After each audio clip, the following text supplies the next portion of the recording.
Novel Strategi Abadi Part 1. Dengan suara serak, novel fiksi Donghua dimulai. Kabupaten Changlan, kabupaten terpenting di negara bagian Qin. Saat itu musim dingin yang dalam, dengan turunnya salju lebat dan tanah tertutup warna putih. Salah satu dari 4 keluarga kultivasi abadi besar di Kabupaten Changlan, keluarga Tong. Halaman belakang rumah Tong Mansion pada mulanya adalah sebuah gudang kayu, namun karena tidak ada yang merawatnya, maka halaman itu dibiarkan begitu saja sejak lama. Namun, pada saat ini, terdengar serangkaian suara benturan yang berasal dari pintu kayu di halaman belakang. Di tengah angin dingin yang menderu, seorang anak laki-laki kecil berpakaian tipis dengan gemetar mengetuk pintu kayu halaman belakang.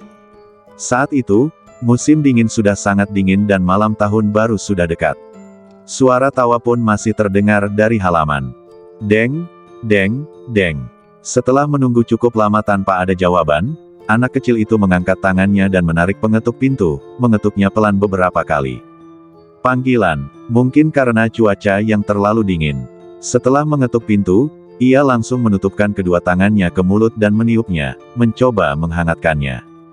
Tentu saja, bukan hanya tangannya saja yang terluka. Kakinya yang hanya mengenakan sandal jerami juga membeku hingga hampir tidak bisa digerakkan. Giginya terus bergemeletup di dalam mulutnya dan kaki-kaki kecilnya gemetar karena angin dingin. Nama anak laki-laki itu adalah Tong Lin. Dia awalnya adalah cucu sah dari keluarga Tong, dan ayahnya adalah putra tertua. Secara umum, sebagai cucu dari keluarga Tong, dia seharusnya tidak menjalani kehidupan yang keras seperti itu. Namun, ini adalah faktanya. Siapa ini? Setelah sekian lama, akhirnya orang-orang di halaman pun merespon dan wajah anak kecil itu berseri-seri karena kegembiraan. Paman adalah aku. Orang yang membuka pintu adalah kepala pelayan Tong Mansion, seorang pelayan tidak penting yang tampak setengah baya. Namun, ketika dia melihat bahwa orang yang mengetuk pintu adalah seorang anak kecil, tatapannya menjadi sangat menghina. Seolah-olah anak kecil itu berhutang padanya, dia menjawab dengan dingin, "Oh, itu kamu, binatang kecil, mengapa kamu mengetuk pintu?" Anak laki-laki itu mencicit, tidak dapat berbicara, dan hanya berbisik, "Paman, terlalu dingin, aku mau kayu bakar." Setelah berkata demikian, bocah lelaki itu menundukkan kepalanya, seperti anak kecil yang telah melakukan kesalahan.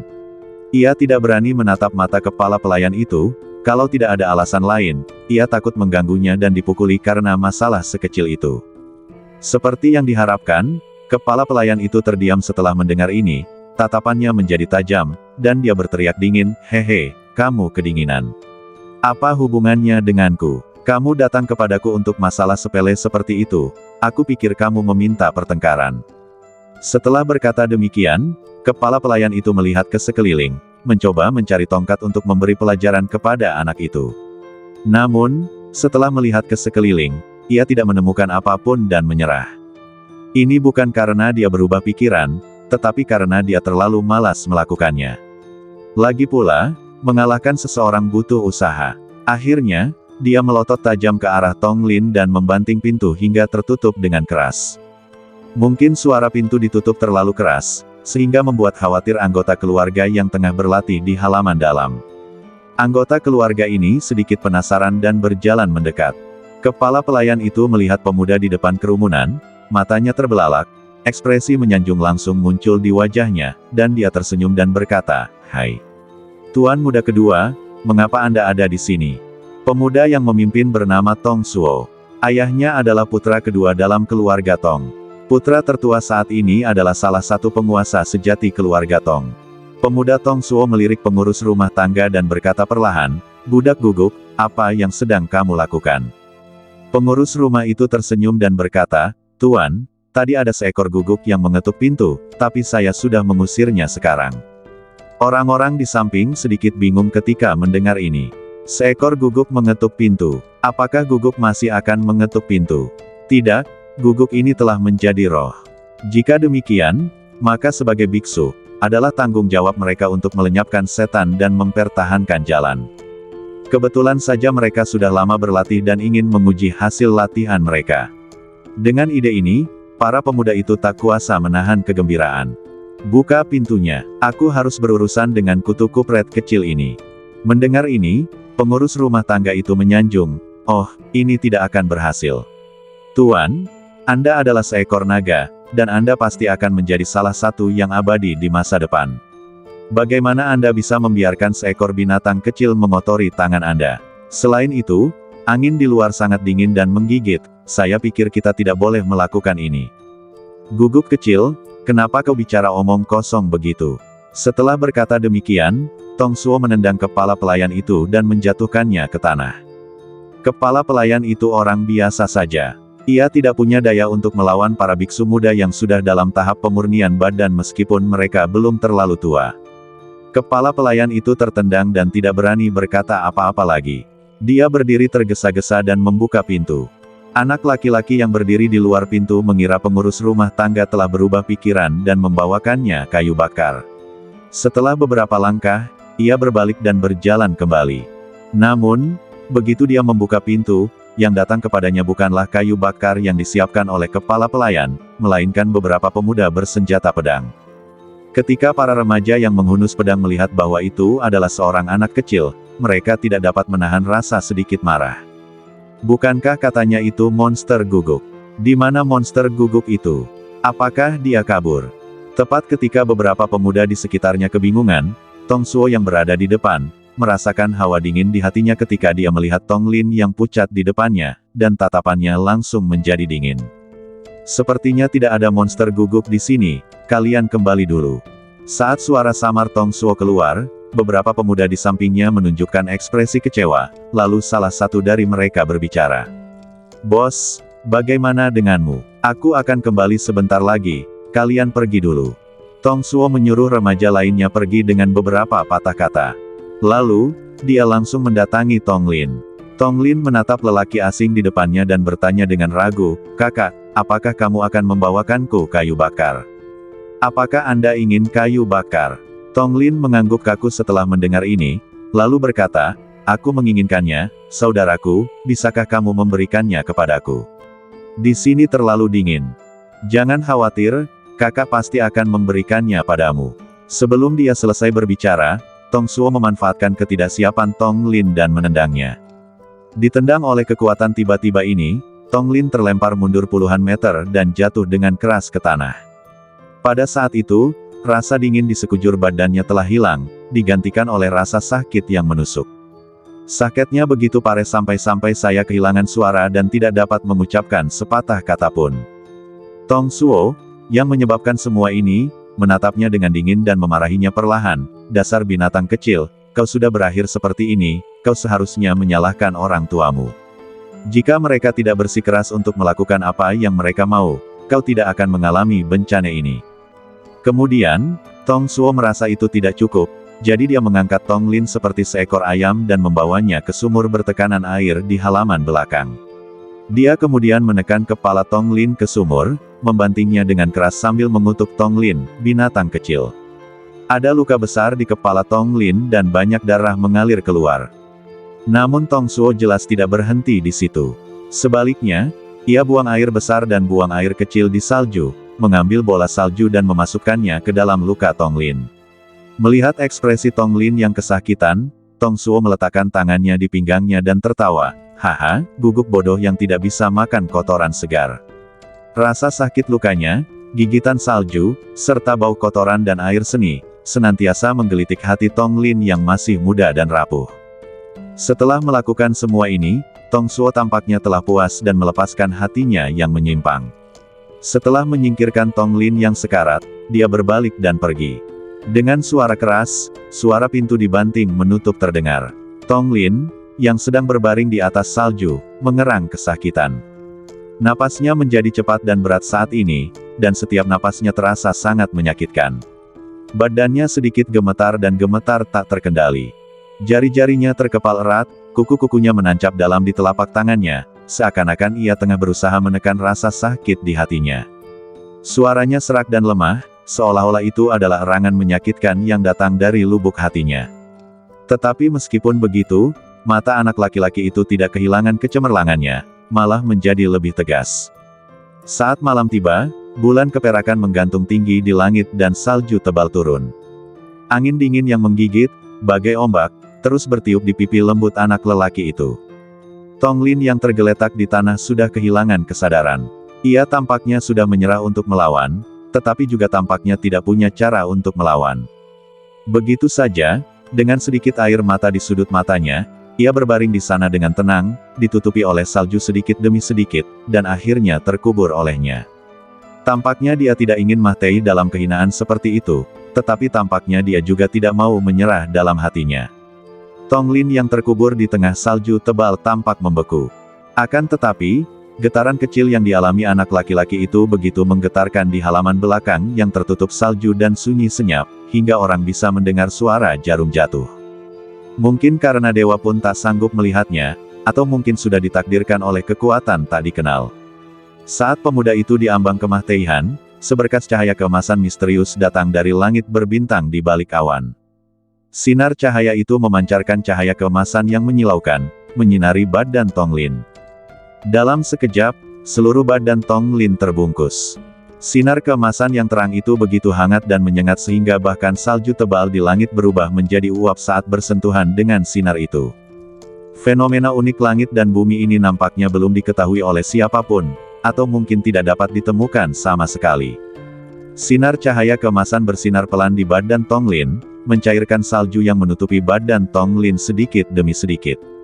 Akhirnya, bola cahaya keemasan terbentuk dan membungkus Tong Lin di dalamnya, seperti embrio. Di loteng Tong Mansion, seorang gadis muda duduk dengan tenang di atas meja, menatap langit yang jauh dan salju tebal di luar mansion, pikirannya melayang dan ekspresinya penuh kerinduan. Namanya juga mengandung kata salju Sue, jadi namanya adalah Tong King Sue, dan dia adalah putri ketiga dari keluarga Tong. Melihat salju tebal yang berterbangan di langit luar rumah, dia pun berpikir keras.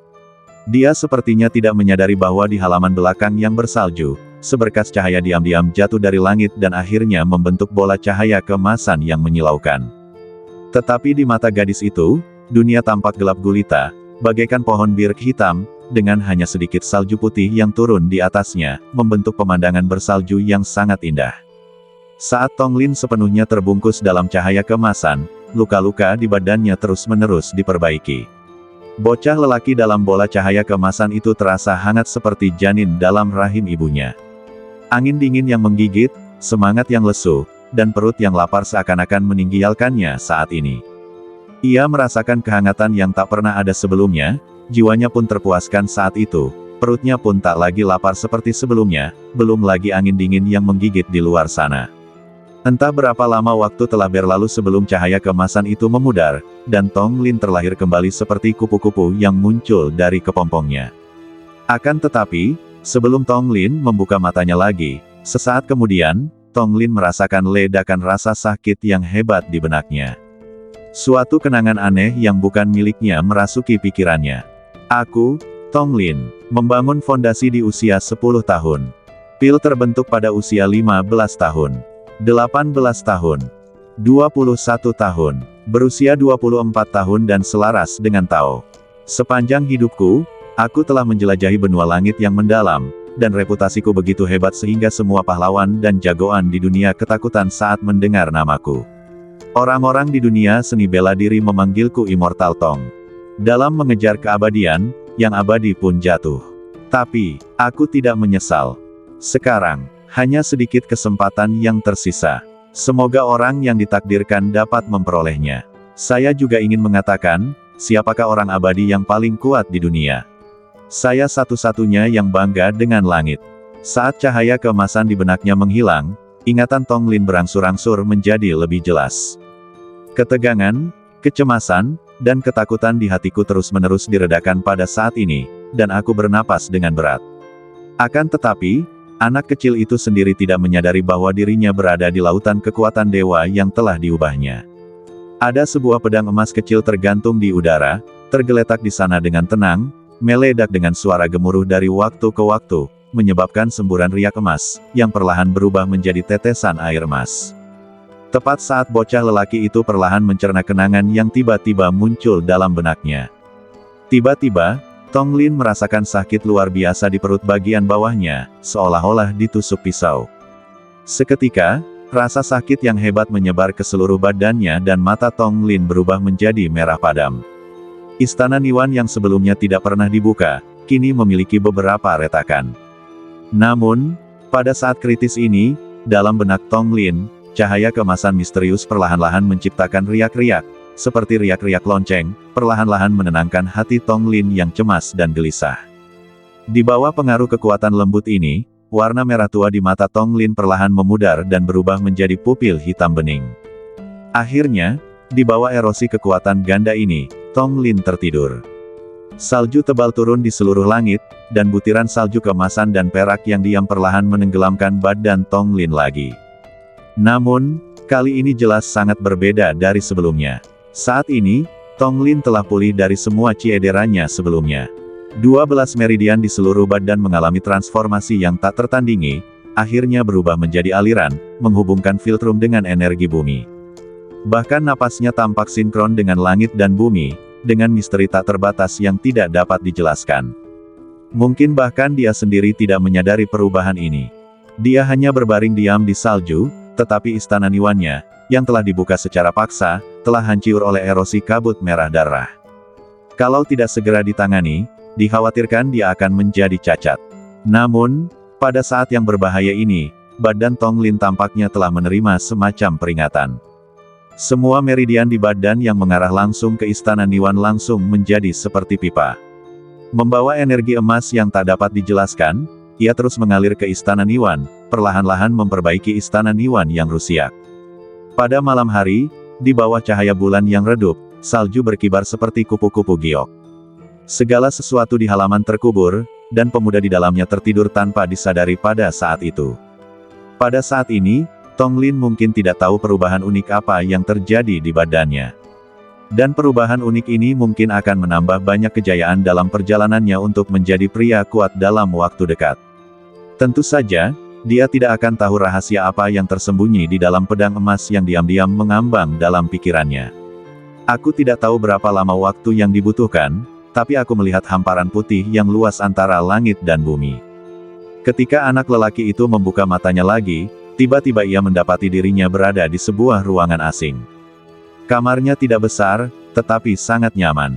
Perabotan di dalamnya ditata dengan rapi. Dibandingkan dengan gubuk jerami tempat ia tinggal sebelumnya, kamarnya jauh lebih baik. Yang paling tak terduga baginya adalah bahwa badannya ditutupi selimut kasmir yang indah, yang masih memancarkan wangi samar yang tertinggal. Setelah mengamati lebih dekat, saya menemukan bahwa pola pada selimut itu sangat halus dan pengerjaannya sangat indah. Selimut itu sama sekali tidak tampak seperti selimut yang digunakan oleh pria, melainkan selimut yang digunakan oleh wanita. Namun, sebelum Tong Lin sempat memikirkannya, suara dengungan seorang wanita terdengar dari dalam ruangan. Suaranya sangat lembut dan sangat menyenangkan. "Kamu sudah bangun." Pikiran Tong Lin sedikit linglung saat mendengar ini. Mungkin itu efek samping dari rasa sakit sebelumnya, atau mungkin itu pertama kalinya dia mendengar suara seorang gadis selama bertahun-tahun ini. Dia sedikit gugup, yang membuatnya tidak tahu harus berkata apa sejenak. Gadis itu seakan bisa melihat kekhawatirannya, lalu berbicara lagi, "Jangan gugup, namaku Tong Kingsway, putri ketiga dari keluarga Tong. Kamu bisa memanggilku Suster Suir. Aku menemukanmu di halaman belakang. Kamu sedang berbaring di salju. Aku membawamu kembali." Mendengar ini, Tong Lin bersikap sedikit pendiam, mencengkeram selimut erat-erat dengan kedua tangan, dan berbisik kepada Tong Kingsway, "Terima kasih, Saudari Suir." Meskipun dia berbicara dengan suara pelan, Tong Kingsway tersenyum manis. Pada saat yang sama, dia juga memahami sikap pendiam dan gugup anak laki-laki itu. Dia tidak mengatakan apa-apa lagi dan hanya memberikan instruksi kepada pelayan yang berdiri di sampingnya sebelum berbalik dan pergi. "Jaga dia baik-baik." Pembantu di sampingnya mengangguk ketika mendengar ini, yang menunjukkan bahwa dia mengerti. Setelah semua orang pergi, semangat anak laki-laki itu perlahan mengendur. Mengingat penghinaan hari itu, kebencian batin anak laki-laki itu tak terlukiskan. Mungkin hanya dia sendiri yang bisa memahami kepahitan itu. Mengingat kejadian pada waktu itu, tangan pemuda itu yang seukuran kacang polong tanpa sadar mengepal. Pada saat ini dia diam-diam mengumpat dalam hatinya. Dia harus membuat mereka yang menindasnya, tidak, mempermalukannya, membayarnya dengan darah. Ketika pemuda itu perlahan memejamkan matanya kembali, ingatan yang bukan miliknya tetapi sangat familiar baginya itu kembali muncul di benaknya. Namun kali ini tidak sesakit sebelumnya, malah sangat menenangkan. Seakan-akan saya mengalaminya sendiri, tanpa merasakan apapun, saya hanya mengenang kenangan itu dalam hati. Segala sesuatunya begitu tidak nyata, namun begitu nyata. Saat kenangan itu terus muncul dalam pikiranku. Jauh di dalam benaknya, sebuah suara bangga dan tegas datang entah dari mana.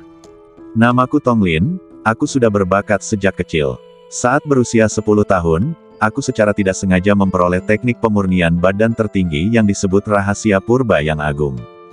Metode ini mencakup zaman purba dan modern. Bahkan hukum kekaisaran di dunia tidak jauh lebih rendah darinya. Namun, metode ini sangat kejam dan sombong, dan sangat sulit untuk dipraktikkan. Jika seorang praktisi ingin mempraktikkan metode ini, ia harus benar-benar siap. Jika tidak, begitu ia tersesat, ia akan hancur. Metode ini terbagi menjadi 9 tingkatan, dan setiap tingkatan dibagi menjadi 9 lapisan. Ketika berlatih hingga tingkat pertama dari tingkat ke-9, fisik praktisi tidak kalah dengan tingkat dasar. Ketika berlatih hingga tingkat kedua, tidak kalah dengan kultivator alam spiritual. Selain itu, metode ini tidak memiliki batasan pada tingkat kultivasi. Daftar dan mulailah bertemu wanita di daerah Anda hari ini. Memang, jika seorang praktisi sangat berbakat, ia bahkan dapat mengolah metode ini hingga tingkat ketiga atau keempat selama tahap pemurnian badan. Ini dapat dikatakan sebagai terobosan dari zaman purba hingga saat ini. Saya juga mengandalkan metode ini untuk dikenal sebagai seorang jenius yang tak tertandingi selama periode pembangunan fondasi. Aku adalah seorang pemuda yang mendominasi benua langit yang mendalam. Bahkan membunuh musuh yang levelnya lebih tinggi pun mudah bagiku, seperti mengambil sesuatu dari dalam tas. Ada banyak sekali jenius yang telah mati di tanganku. Namun, jika seseorang ingin mempraktikkan metode ini, praktisi harus membuka istana Niwan. Jika tidak, memaksakan praktik pasti akan menghancurkan fondasinya.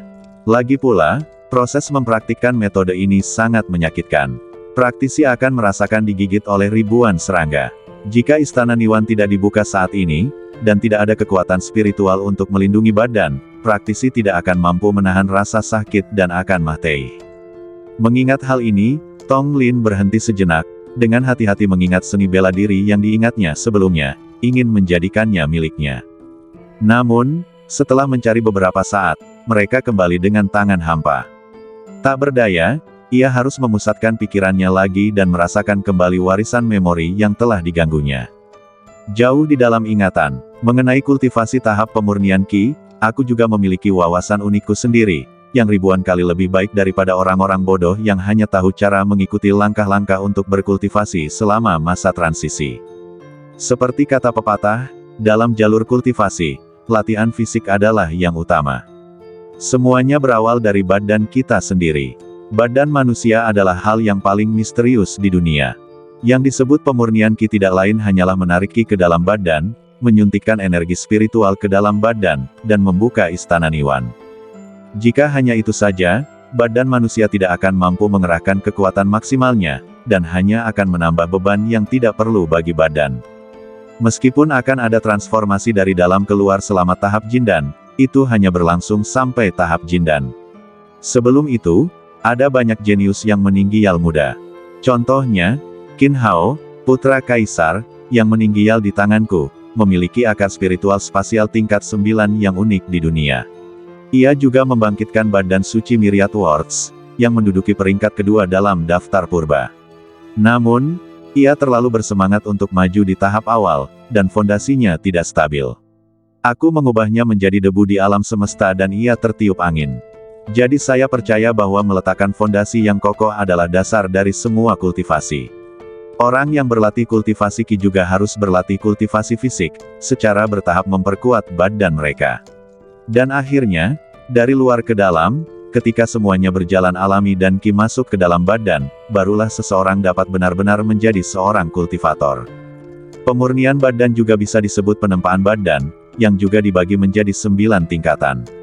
Efek dari 3 tingkatan pertama tidak terlalu besar. Mereka tidak lebih dari membuat kualitas fisik dan fisik menjadi lebih kuat.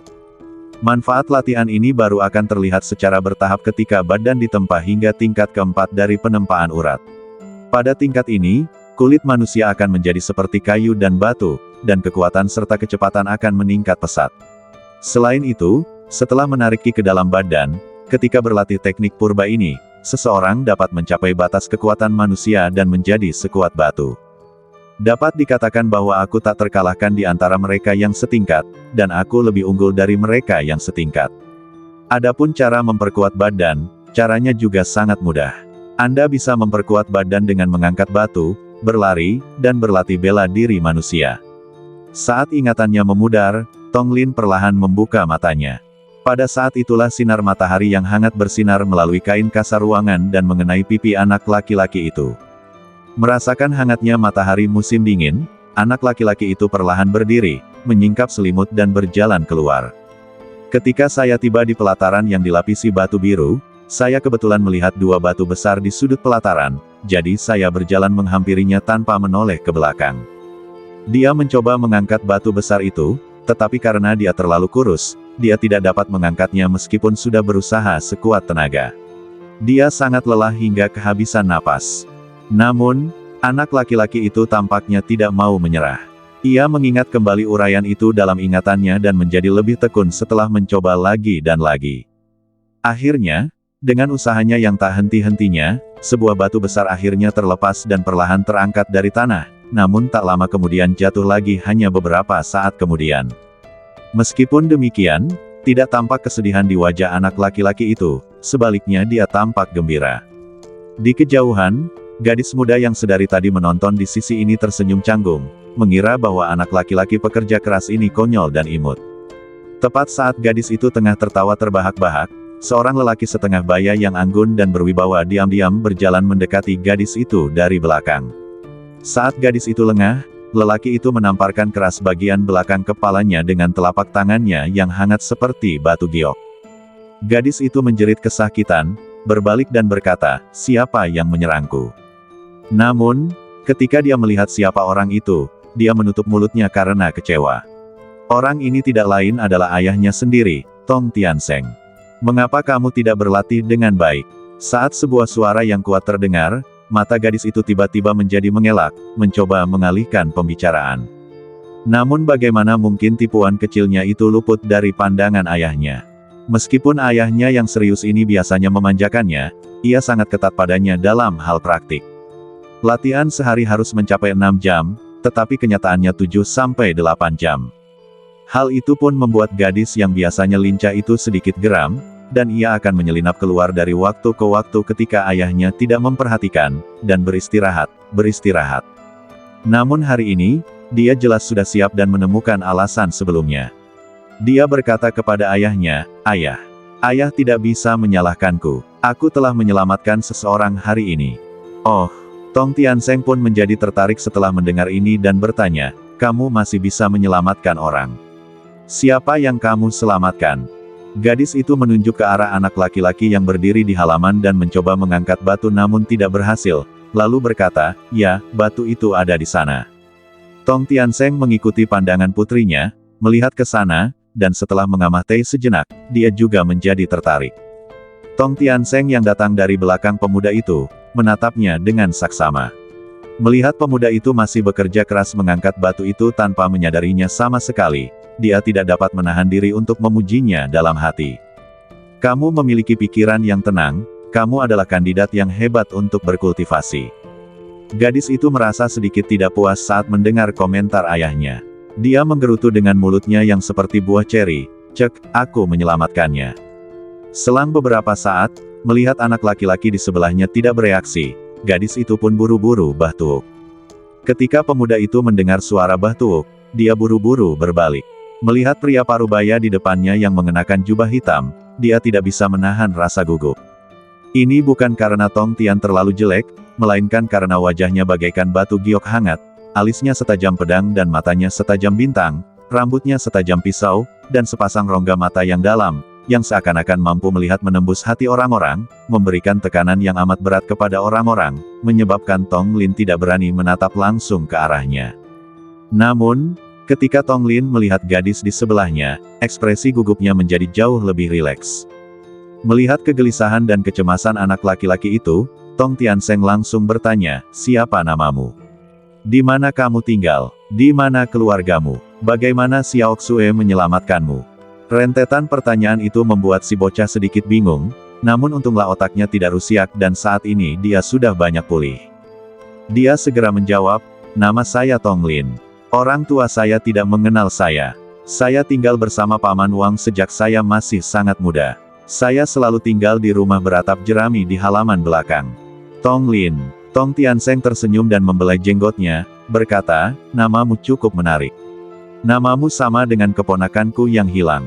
Dan usiamu hampir sama dengan keponakanku. Tapi kenapa kau tinggal di... Pada saat ini, Tong Tiansheng tiba-tiba teringat sesuatu, dan tatapannya langsung menjadi serius. Tong Lin, siapa yang memberimu nama ini? Apakah Paman Wang yang kamu sebutkan bernama Wang Lin? Melihat nada bicara pria parubaya itu tiba-tiba menjadi tergesa-gesa, Tong Lin juga ketakutan dengan ketiba-tibaan ini, dan dia tergagap, nama. Ayah. Gadis di sebelahnya buru-buru berteriak ketika dia melihat ini. Tak lama kemudian, Tong Tiansheng tersadar dan menyadari bahwa dirinya telah bertindak sedikit di luar kendali, tetapi harapan dalam hatinya masih sangat kuat dan dia tidak sabar untuk mengetahui jawabannya. Namun dia juga tahu bahwa tergesa-gesa akan menghasilkan pemborosan, jadi setelah menenangkan dirinya, dia menjadi lebih rileks dan berkata dengan lembut, jangan cemas, lakukan saja dengan perlahan. Namaku diberitahukan kepadaku oleh Paman Wang. Dia berkata bahwa orang tuaku yang memberikannya kepadaku. Nama Paman Wang memang Wang Lin. Aku tidak tahu yang lain. Aku selalu tinggal bersama Paman Wang di halaman belakang.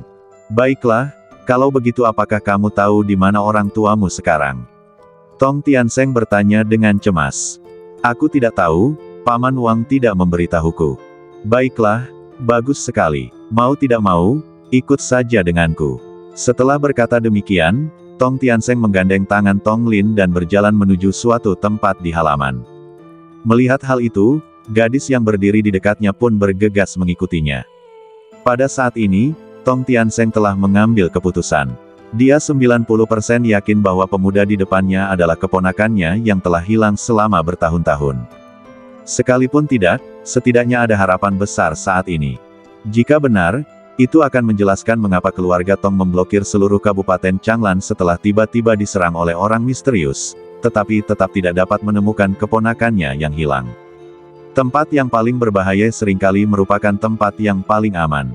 Mereka pernah menggeledah halaman belakang rumah Tong Mansion sebelumnya, dan orang yang menggeledahnya saat itu adalah putra kedua keluarga Tong, Tong Lei. Namun, Tong Tiansheng tidak akan pernah tahu bahwa Tong Lei memang telah menemukan bayi Tong Lin dan Wang Lin, mantan pengurus kediaman Tong, pada awal pencariannya. Saat itu, Wang Lin sangat senang melihat Tong Lei datang. Ia ingin membawa Tong Lin kembali ke Tong Mansion, tetapi ditolak oleh Tong Lei. Alasan yang diberikannya adalah bahwa orang tua Tong Lin secara diam-diam memimpin anak-anak elit keluarga Tong untuk menjelajahi pegunungan yang tidak diketahui dan belum kembali sejak itu. Kekuatan lain menginginkan kekosongan dalam keluarga Tong dan melancarkan serangan, yang hampir menyebabkan keluarga Tong dikeluarkan dari 4 keluarga kultivasi utama. Kepala keluarga sangat marah dan telah mengeluarkan Tong Lin dari keluarga. Jika dia gegabah kembali sekarang, akhir hidupnya pasti akan sangat menyedihkan. Jika dia harus kembali, itu hanya setelah orang tuanya kembali dengan selamat. Tong Lei juga memanfaatkan kesempatan ini untuk berpura-pura bersikap bijaksana dan berjanji pada Wang Lin bahwa dia akan datang memberitahu saat orang tua Tong Lin kembali. Sebelum itu, biarkan Wang Lin bersembunyi di sini dan mengamati situasinya. Tentu saja Tong Lei meyakinkan Wang Lin bahwa dia akan diam-diam mengirim orang untuk mengantarkan makanan kepada mereka guna memastikan mereka tidak akan mati kelaparan. Bagaimana Wang Lin, sebagai pengurus rumah tangga, bisa mengetahui pikiran spesifik keluarga Tong? Dengan cara ini, dia dibiarkan dalam kegelapan oleh Tong Lei dan tinggal di halaman belakang rumah besar Tong selama 7 atau 8 tahun. Pada beberapa tahun pertama, untuk menghindari kebohongannya terbongkar, Tong Lei mengirimkan makanan dan perbekalan yang berlimpah. Dia juga mengingatkan Wang Lin untuk menjaga tuan muda Tong Lin dengan baik dan tidak membiarkannya berkeliaran di halaman belakang dengan mudah untuk menghindari ketahuan. Wang Lin tidak ragu bahwa dia telah melakukan yang terbaik untuk memenuhi tanggung jawabnya, tetapi hari-hari baik seperti itu tidak berlangsung selama beberapa tahun. Persediaan dan makanan yang dikirim oleh Tong Lei menjadi semakin buruk. Terutama setelah Tong Lei berkuasa, dia meninggalkan Wang Lin dan Tong Lin. Pada saat ini, Wang Lin, karena dia semakin tua dan kesehatannya semakin buruk, diam-diam menutup matanya di musim dingin yang dingin. Sebelum meninggal, Wang Lin memanggil Tong Lin ke hadapannya, mengusap keningnya pelan dengan tangannya, dan berpesan agar Tong Lin jangan mudah berkeliaran di halaman agar tidak ketahuan. Sampai kematiannya, Wang Lin tidak pernah meragukan Tong Lei, dan pekerjaan kerahasiaan Tong Lei sangat efektif. Sejauh ini, hanya 3 orang yang mengetahui kebenarannya. Di antara ketiga orang ini, kecuali Tong Lei, 2 lainnya adalah orang kepercayaan dan satu-satunya putra Tong Lei, Tong Suo. Meskipun Tong Suo tahu tentang hal itu, dia belum pernah ke halaman belakang sampai kesempatan yang tidak disengaja itu. Tidak lama setelah kematian Wang Lin, Tong Lin terpaksa meninggalkan halaman karena tekanan hidup, dan mengetuk pintu yang belum pernah diketuk sebelumnya. Begitu saja, secara kebetulan, terjadilah penghinaan yang tidak akan pernah dilupakan Tong Lin seumur hidupnya. Tentu saja, Tong Lin yang sedang berbaring di salju juga beruntung karena dia bertemu dengan Tong Qingsui yang sedang menginap di kamar kerjanya dan ingin melihat salju. Akhirnya, secara kebetulan, Tong Qingsui melangkah ke halaman belakang yang belum pernah dikunjunginya sebelumnya, mengagumi pemandangan bersalju. Secara kebetulan, dia menemukan Tong Lin terbaring di salju dan membawanya kembali ke kamar tidurnya. Melewati jalan setapak hutan yang tenang, Tong Tiansheng membawa Tong Lin ke sebuah paviliun. Ruangan di paviliun itu relatif gelap, tetapi dengan lambaian tangan Tong Tiansheng, lilin-lilin di dinding sekitarnya menyala tertiup angin. Ketika lilin menerangi seluruh ruangan, Tong Lin perlahan melihat seluruh ruangan dengan jelas. Ruangan itu tidak besar, di tengahnya ada panggung batu dengan 3 kata terukir di atasnya, batu garis keturunan. Seperti yang tersirat dari nama batu ini, fungsi utamanya adalah untuk menguji kemurnian darah seseorang, yang mirip dengan praktik purba tes darah untuk mengidentifikasi kerabat. Namun, jelas bahwa metode pengujian ini ratusan kali lebih baik daripada tes darah purba. Lagi pula, alat itu pada zaman purba tidak berguna. Ini adalah batu garis keturunan. Ini adalah batu identifikasi garis keturunan yang dibuat oleh pengukir roh senior atas permintaan keluarga Tong. Anda hanya perlu meletakkan telapak tangan Anda di platform batu ini. Ini akan dapat menguji apakah Anda memiliki garis keturunan keluarga Tong. Jika demikian, maka batu ini akan memancarkan cahaya putih. Semakin kental darah di badanmu, semakin kuat cahaya putih batu ini. Apakah kamu mengerti? Tong Tiansheng menatap anak laki-laki yang kebingungan di belakangnya dan menjelaskan kepadanya. Tong Lin mengangguk seolah mengerti, lalu meletakkan tangannya yang halus seperti batu giok di atasnya. Saat tangan Tong Lin menyentuh panggung batu, cahaya putih di panggung tiba-tiba menyala, seperti matahari terbit di pagi hari, langsung menerangi seluruh ruangan. Bahkan sudut-sudut gelap di ruangan yang tidak pernah terkena sinar matahari sepanjang tahun pun diterangi olehnya. Tong Tiansheng, yang berdiri di samping, terkejut saat ini. Dia mengira Tong Lin adalah darah keluarga mereka, tetapi dia tidak menyangka darah Tong Lin begitu murni. Bahkan lebih murni dari miliknya. Hasilnya jelas. Garis keturunan yang murni seperti itu pasti sah. Kemudian keterkejutan di wajah Tong Tiansheng berubah menjadi kegembiraan. Dia telah mencari garis keturunan kakak laki-lakinya selama bertahun-tahun dan akhirnya menemukannya pada saat ini. Tong Qingsui yang berdiri di samping juga sangat senang saat ini. Dia tidak menyangka bahwa orang yang diselamatkannya sebenarnya adalah sepupunya. Meskipun derajat kasih sayang keluarga tidak setinggi kasih sayang saudaraku sendiri, apa bedanya? Terlebih lagi, sebagai anak tunggal di keluarganya, ia selalu ingin memiliki seorang adik laki-laki. Akan tetapi, kedua orang tuanya kurang mendukung dan ia adalah anak tertua di keluarganya. Sejak saat itu, ia selalu dipanggil adik perempuan oleh orang lain. Hal ini membuatnya sangat tidak mau melakukannya. Ketika cahaya putih itu memudar, Tong Tiansheng, yang berdiri di samping, sangat gembira. Dia tidak sabar untuk memeluk Tong Lin di sampingnya dan berkata, "Keponakan, paman ketiga telah mencarimu selama bertahun-tahun dan akhirnya menemukanmu. Mulai hari ini, kamu akan menganggap paman ketiga sebagai ayahmu sendiri, dan paman ketiga akan menganggapmu sebagai putranya sendiri." Tong Lin menatap pria yang sangat bersemangat di depannya, dan entah bagaimana matanya menjadi sedikit basah. Setelah bertahun-tahun berdarah dan mengembara, tidak ada yang pernah memberinya kehangatan dan kebaikan seperti itu. Melihat pria parubaya di depannya dengan tatapan yang sangat tulus, Tong Lin juga berkata dengan lemah, "Baiklah, Paman Ketiga." Mendengar Tong Lin memanggilnya Paman Ketiga, Tong Tiansheng sangat senang dan berkata cepat, "Kamu telah begitu menderita selama bertahun-tahun. Kamu dan Xiao Xue akan berganti pakaian bersih nanti. Aku masih harus pergi mencari ayahku. Aku yakin dia akan sangat senang mendengar berita ini. Yang lebih penting, aku, Paman Ketiga, pasti akan mencari tahu kebenaran tahun itu dan memberimu keadilan." Pada saat ini, Tong Lin tidak peduli dengan apa yang disebut kebenaran dan keadilan, mungkin karena dia masih muda dan belum bisa memahaminya. Namun dia menjadi anak sah keluarga Tong dengan cara yang membingungkan, dan saat ini dia hanya senang dan gugup. Mungkin dia tahu bahwa saat ini, dia tidak perlu lagi menanggung kesepian di musim dingin, tidak perlu lagi menanggung tatapan mata orang lain yang menghina dan mengejek, dan tidak perlu lagi membiarkan seluruh harga dirinya diinjak-injak hanya demi sedikit kayu bakar. Bagaimanapun, anak laki-laki itu kuat, dan suatu hari nanti ia akan menjadi seekor elang dan terbang ke langit, tetapi ia membutuhkan kesempatan untuk mengembangkan sayapnya, dan sekarang ia tampaknya mendapatkan kesempatan tersebut. Dia selalu yakin bahwa dengan usahanya sendiri, dia akhirnya akan berhasil, menggunakan kekuatannya sendiri untuk menaklukkan orang-orang yang pernah memandang rendah dirinya, dan menggunakan kekuatannya sendiri untuk menghilangkan kesepian dan kegelapan yang tak berujung.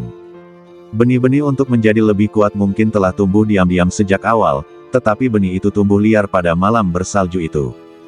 Di dalam Tong Mansion, di sebuah ruangan batu yang sangat tersembunyi, seorang lelaki tua tengah duduk bersila, dan energi spiritual berwarna coklat tua menyelimuti di sekelilingnya, membuatnya tampak sangat luar biasa. Mata lelaki tua itu sedikit terpejam, dan ketika terdengar suara, mata lelaki tua itu perlahan terbuka. "Ayah, saya punya masalah mendesak untuk dilaporkan." Orang tua itu menatap pintu batu yang tertutup di depannya dan berkata dengan sungguh-sungguh, "Apa yang kamu inginkan?" "Ayah, aku menemukan garis keturunan kakak laki-laki tertuaku, dan itu telah diidentifikasi melalui batu garis keturunan. Kemurnian garis keturunannya bahkan lebih tinggi dariku. Kurasa itu seharusnya benar." Orang tua itu menarik napas dalam-dalam, seolah berusaha menekan kegelisahan hatinya yang amat dalam, tetapi di permukaan ia tetap tenang. "Mungkin karena saya telah mengalami begitu banyak peristiwa besar sehingga saya tidak lagi memiliki perasaan terhadap banyak hal. Bahkan dunia berubah drastis hanya dalam pikiran. Tetapi pada saat ini, jantungnya, sekuat kayu dan batu, berdetak cepat, suatu perwujudan kegembiraan yang luar biasa. Kalau begitu, kau jaga saja aku baik-baik. Selebihnya, aku akan mengurusnya sendiri." "Dimengerti, Ayah." "Oh, ngomong-ngomong, belum ada kabar tentang Ayah Liner. Sebagai pamannya, kamu tidak boleh pelit. Kalau kamu punya keterampilan yang bagus, jangan sembunyikan. Kalau dia bisa melatihnya, biarkan saja dia melatihnya. Jangan khawatir, Ayah. Aku pasti akan memperlakukan keponakanku seperti anakku sendiri." Mendengar ini, lelaki tua itu mengangguk sedikit sebagai tanda mengiyakan. Selain itu, upacara kebangkitan akar spiritual akan diadakan dalam beberapa hari.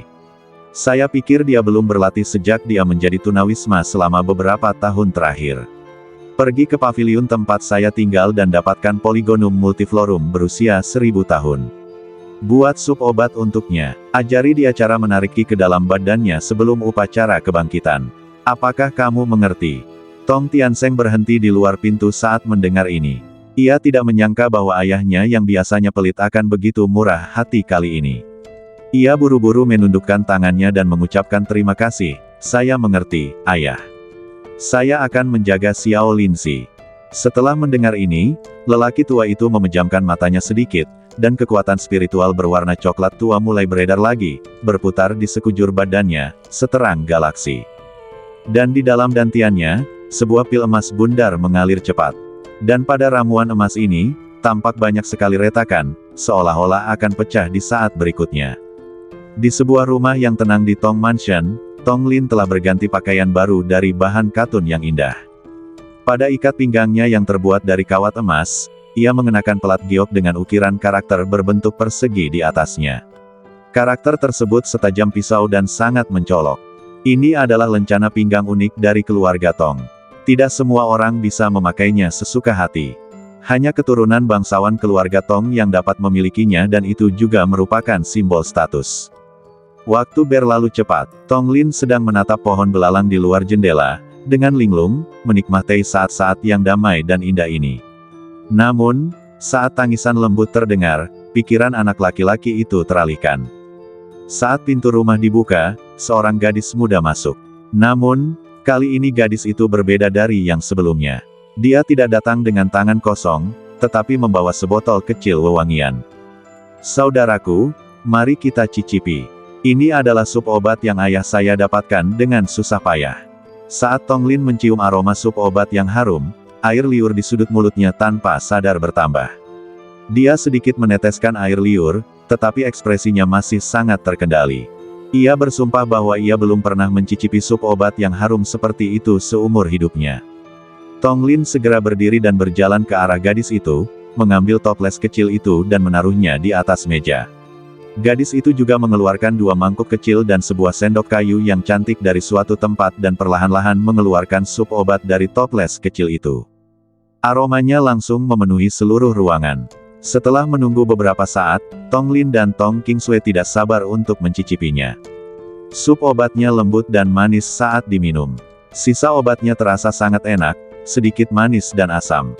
Setelah mencicipi sup obat itu, badan Tong Lin tampak penuh tenaga saat ini, dan urat-urat di seluruh badannya perlahan meregang saat ini, seperti cabang-cabang yang tersebar, perlahan-lahan meluas ke seluruh bagian badan. Akhirnya mereka berdua selesai mencicipi botol kecil obat itu. Tong Qingsui juga mulai berbicara tentang bisnis. Saudaraku, dalam beberapa hari lagi, akan tiba saatnya keluarga Tong membangkitkan akar spiritual mereka. Ayah berpesan kepadaku agar kamu bersiap terlebih dahulu. Upacara kebangkitan akar spiritual, apa itu? Tong Lin menatap Tong Qingsui dengan bingung. Yang disebut akar spiritual digunakan untuk menguji bakat seorang praktisi. Semakin tinggi tingkat akar spiritual, semakin baik bakat Anda dalam berlatih, dan semakin tinggi pula prestasi yang dapat Anda raih di masa mendatang. Selain itu, akar spiritual dibagi menjadi 3 tingkatan, atas, tengah, dan bawah. Dalam ketiga tingkatan ini, ada 9 tingkatan. Tong Lin mengangguk seolah mengerti, lalu bertanya, karena aku ingin berpartisipasi dalam upacara kebangkitan akar spiritual, maukah kau ikut berpartisipasi, saudari? Gadis itu berhenti sejenak, lalu berkata, ujian akar spiritual biasanya dilakukan antara usia 8 dan 9 tahun, dan aku sudah terbangun. Kakak, apa akar spiritualmu? Aku, gadis itu terkekeh dan berkata misterius, apakah kamu ingin tahu? Tong Lin mengangguk patuh dan berkata, aku ingin tahu. Tong Qingsui menatap adik laki-lakinya yang tidak berbahaya dan imut di depannya itu dan berkata, baiklah, karena kamu bersikeras, aku akan memberitahumu bahwa akar spiritualku adalah akar spiritual angin, dan itu adalah tingkat atas. Tong Lin berseru, wow, ketika mendengar ini, menunjukkan ekspresi yang sangat terkejut, lalu berkata dengan tenang, apakah akar spiritual tingkat atas sangat kuat? Tong Qingsui awalnya melihat ekspresi terkejut Tong Lin, merasa sedikit puas. Dia hanya menyesap obat di atas meja, dan sebelum dia bisa membasahi tenggorokannya, dia hampir memuntahkannya di saat berikutnya. Saudaraku, tampaknya kamu tidak tahu banyak tentang kultivasi. Kalau begitu, biar aku yang menjelaskannya kepadamu. Lalu dia mencengkeram leher Tong Lin dan mendekapnya di dadanya. Tong Lin agak tidak berdaya menghadapi hal ini. Setelah berjuang beberapa saat dan merasa tidak berguna, dia langsung menyerah dan bertanya dengan bingung, kakak, apa itu kultivasi? Berlatih adalah meraih keberuntungan langit dan bumi, membalikkan yin dan yang, menyerap energi spiritual, mengubah diri sendiri dan meningkatkan kultivasi. Kultivasi para kultivator terbagi dalam beberapa tingkatan. Tingkat terendah adalah tahap pemurnian Qi yang telah kucapai sekarang. Tingkat kedua adalah tahap pembentukan fondasi. Tingkat ketiga dan keempat adalah Lingsu dan Jindan. Tingkat berikutnya adalah Yuanying, Duji, Huasen, Hedao, dan Sengxian. Menjadi abadi. Pemuda itu tampak mendambakan, lalu berkata, kalau begitu saudari, aku harus menjadi abadi. Gadis itu terkekeh dan tidak mengatakan apapun. Jalan menuju keabadian itu panjang. Anda tidak bisa menjadi keabadian dalam semalam. Pokoknya, jika Anda berlatih keras, Anda akan mencapai tujuan Anda suatu hari nanti. Tong Lin mengangguk tanda mengiyakan. Ngomong-ngomong, kamu akan membangkitkan akar spiritualmu dalam beberapa hari. Sebelum membangkitkan akar spiritualmu, kamu harus mencapai tahap pemurnian Qi di mana energi spiritual memasuki badanmu. Namun, alam ini juga sederhana. Ayah akan datang untuk mengajarimu secara langsung sebentar lagi. Tong Lin sangat gembira saat mendengar ini. Dia menunjukkan senyum yang sangat cemerlang kepada Tong Qingsui di depannya dan berkata, "Terima kasih banyak, saudari dan paman." Pada saat yang sama, Tong Mansion juga ramai dengan orang-orang dan suara diskusi tidak ada habisnya. Tuan muda keluarga Tong yang telah menghilang selama bertahun-tahun telah kembali. Yang lebih luar biasa lagi adalah bahwa tuan muda itu telah tinggal di halaman belakang mereka selama bertahun-tahun. Sungguh tidak dapat dipercaya. Di dalam ruangan yang gelap, seorang pemuda duduk bersila dengan tatapan mata yang muram. Ia mendengarkan perbincangan yang tak ada habisnya di luar pintu. Di dalam hatinya, seekor binatang buas tampak sedang mengaum. Kutu kupret, dia tidak Mahtei. Seharusnya aku menghancurkannya sampai Mahtei lebih awal. Tapi itu tidak masalah. Dengan status keluarga dan koneksiku saat ini, mudah bagiku untuk berurusan dengan anak nakal yang masih sangat muda. Lagi pula, ujian akar spiritual akan diadakan dalam beberapa hari lagi. Anak ini sudah tidak berlatih selama bertahun-tahun dan bahkan sedikit kekurangan gizi. Bahkan jika dia hampir tidak bisa lulus ujian, aku ingin melihat apakah dia memiliki bakat seperti ayahnya. Nama pemuda itu adalah Tong Suo, dan dialah yang menghina Tong Lin.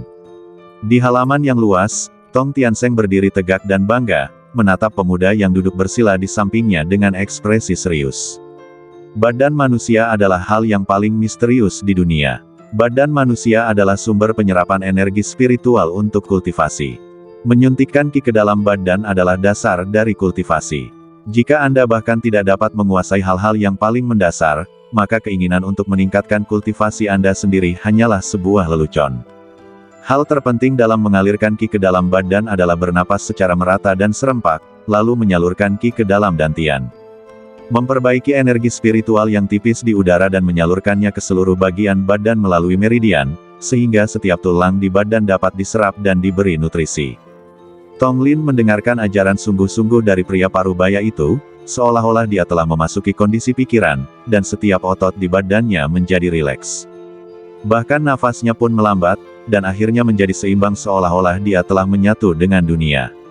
Saat energi spiritual tipis di udara terus disempurnakan, aliran-aliran terbentuk di sekitar Tong Lin, bersinar seperti galaksi. Akhirnya, ia mengalir di sepanjang meridian badan manusia yang tak terhitung jumlahnya dan perlahan-lahan menyatu dengan otot dan tulang, menyebabkan badan manusia berubah perlahan-lahan. Tong Lin yang sedang berlatih di dalamnya merasa sangat kuat. Ia yakin jika diminta mengangkat batu itu lagi, ia akan mampu mengangkatnya dengan mudah kali ini. Tong Tiansheng, yang berdiri di sampingnya, memandang Tong Lin, yang segera mengerti segalanya, dan ekspresi kepuasan muncul di wajahnya. Penilaiannya terhadap Tong Lin hampir benar, Tong Lin memang kandidat yang baik untuk dikultivasikan. Menurut praktik orang normal, sangat sulit bagi orang awam untuk memasuki kondisi penarikan Qi ke dalam badan dengan sempurna untuk pertama kalinya. Mereka hampir 1 dari 100. Bahkan jika seseorang cukup beruntung untuk masuk, mustahil baginya untuk menjadi sesempurna Tong Lin. Saat ini, Tong Lin telah memasuki siklus kecil pertama dalam menarik Qi ke dalam badannya. Jika tidak ada yang salah, setiap 6 jam adalah reinkarnasi. Setelah 6 kali reinkarnasi, ia secara resmi dapat melangkah ke tahap pemurnian Qi dan mengalami ambang kultivasi. Jika seseorang ingin sungguh-sungguh menempuh jalur menuju keabadian, satu-satunya cara untuk benar-benar melewati ambang ini adalah dengan membangun fondasi. Selanjutnya, Tong Tiansheng tidak perlu membuang kata-kata lagi untuk mengajari Tong Lin. Dia hanya perlu menunggu Tong Lin melewati 6 reinkarnasi. Agar latihan Tong Lin selanjutnya tidak terganggu, Tong Tiansheng dengan santai memasang formasi isolasi kecil di sekelilingnya untuk menyembunyikan aura Tong Lin. Matahari dan bulan berputar, dan dengan berakhirnya satu siklus kecil dan dimulainya siklus lainnya, Tong Lin perlahan mulai menguasai misteri kultivasi, dan darah di badannya terus mengalir deras. Dan jauh di dalam pikirannya, cahaya keemasan muncul lalu menghilang, membuatnya tidak dapat diprediksi. Tak lama kemudian, ketika cahaya keemasan itu menghilang, sebuah buku panduan spiritual berwarna hijau muncul. Seketika ingatan yang bukan miliknya itu kembali menghampirinya. Kenangan ini bagaikan sesuatu yang hidup, yang senantiasa memberikan bimbingan kepada Tong Lin dalam berkultivasi kapanpun ia membutuhkannya. Ini juga berarti Tong Lin akan mengambil lebih sedikit jalan memutar di jalur kultivasinya. Saat ingatan samar dalam benaknya terkelupas, teknik ini pun menampakkan wajah aslinya. Teknik spiritual hijau disebut teknik pernapasan langit biru. Setelah Tong Lin merasakannya sebentar, isi teknik tersebut berubah menjadi bintik-bintik cahaya keemasan dan mengalir ke dalam kesadaran Tong Lin. Teknik pernapasan langit biru merupakan teknik bela diri tingkat manusia biasa yang sangat sederhana, namun khasiatnya sungguh luar biasa. Ini memungkinkan orang untuk dengan cepat menyerap energi spiritual dan memurnikannya selama periode pelatihan Qi. Yang lebih penting lagi, ia dapat mempercepat peredaran lingkaran kecil, yang setara dengan peningkatan kecepatan kultivasi manusia. Di bawah persepsi kesadaran spiritualnya, Tong Lin terus membaca isi rahasia spiritual, dan seiring kecepatan Qi yang meresap ke dalam dantiannya meningkat, sirkulasi zutian kecil juga mulai perlahan meningkat. Pada awalnya, hal itu tidak signifikan dan pengaruhnya tidak begitu kentara. Namun dengan penguasaan rumus spiritual, kecepatan peredaran darah kecil mulai meningkat secara eksponensial. Kekuatan spiritual tampak menyatu ke dalam setiap tulang. Awalnya butuh waktu 6 jam untuk menyelesaikan peredaran darah kecil, tetapi sekarang telah dipersingkat menjadi 3 jam. Kecepatan ini tidak hanya mencengangkan, tetapi bahkan sedikit mengerikan. Seiring meningkatnya kecepatan kultivasi, Tong Lin menyelesaikan kultivasi yang awalnya memakan waktu 3 hari hanya dalam 1,5 hari. Setelah 6 siklus sirkulasi kecil, Tong Lin benar-benar menyentuh ambang kultivasi dan memasuki tingkat pertama pemurnian Qi. Masih ada 3 hari tersisa sebelum upacara kebangkitan akar spiritual, dan selama 3 hari ini Tong Lin mempunyai banyak waktu untuk mengkonsolidasikan kultivasinya pada tingkat pertama pemurnian Qi. Namun, dia tidak melakukannya. Sebaliknya, dia berbalik dan mulai mempraktikkan rahasia purba. Saat rumus itu terucap dari mulutnya, sebuah kekuatan yang bukan milik Tong Lin tiba-tiba menyembur keluar dari istana Niwan tempatnya berada bagaikan air mancur, merangsang meridian di seluruh badannya.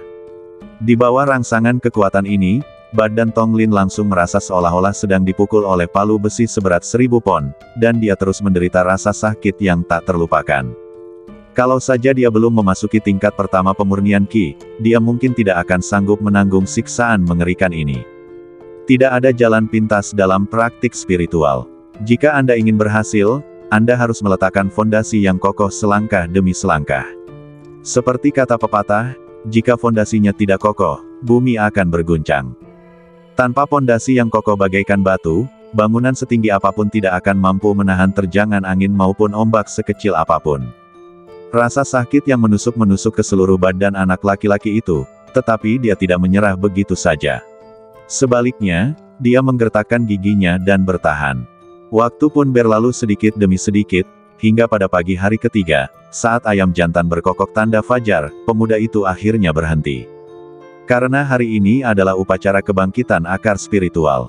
Ini juga merupakan hari yang diimpikan oleh banyak sekali talenta muda. Karena setelah hari ini mereka akan menjadi biksu dalam arti sebenarnya. Bangkitkan bakat mereka dan ciptakan cerita mereka sendiri. Meski bakat bukanlah segalanya, bakat dapat menentukan batas atas apa yang dapat Anda capai dalam hidup. Meskipun tidak kekurangan orang kuat yang dapat menguasai dunia meskipun mereka tidak terlalu berbakat. Namun, dibutuhkan hampir 10.000 dunia agar satu orang dapat eksis. Kebanyakan dari mereka menjalani kehidupan yang membosankan karena keterbatasan bakat yang mereka miliki. Di kompleks Tong Mansion, matahari terbit perlahan saat ini. Sinar matahari yang hangat dan terang baru saja turun, dan tempat ini sudah dipenuhi oleh sosok yang tak terhitung jumlahnya. Dengan adanya sosok-sosok itu berdiri di sana, alun-alun yang pada awalnya tidak luas, menjadi sedikit sesak. Daftar dan mulailah bertemu wanita di daerah Anda hari ini. Ini bukan karena banyak orang yang ingin membangkitkan akar spiritualnya tahun ini. Itu karena banyak orang dalam keluarga ingin ikut bersenang-senang dan melihat apakah ada pemuda yang menonjol.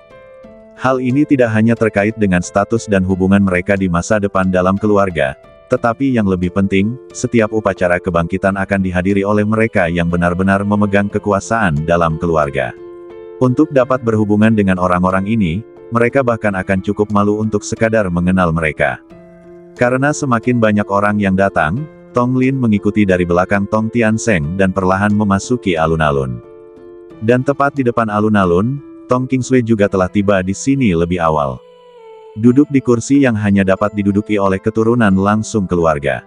Ketika dia melihat Tong Lin, dia langsung berdiri dan melambaikan tangan kecilnya yang seperti batu giok, memberi isyarat agar mereka mendekat dan duduk.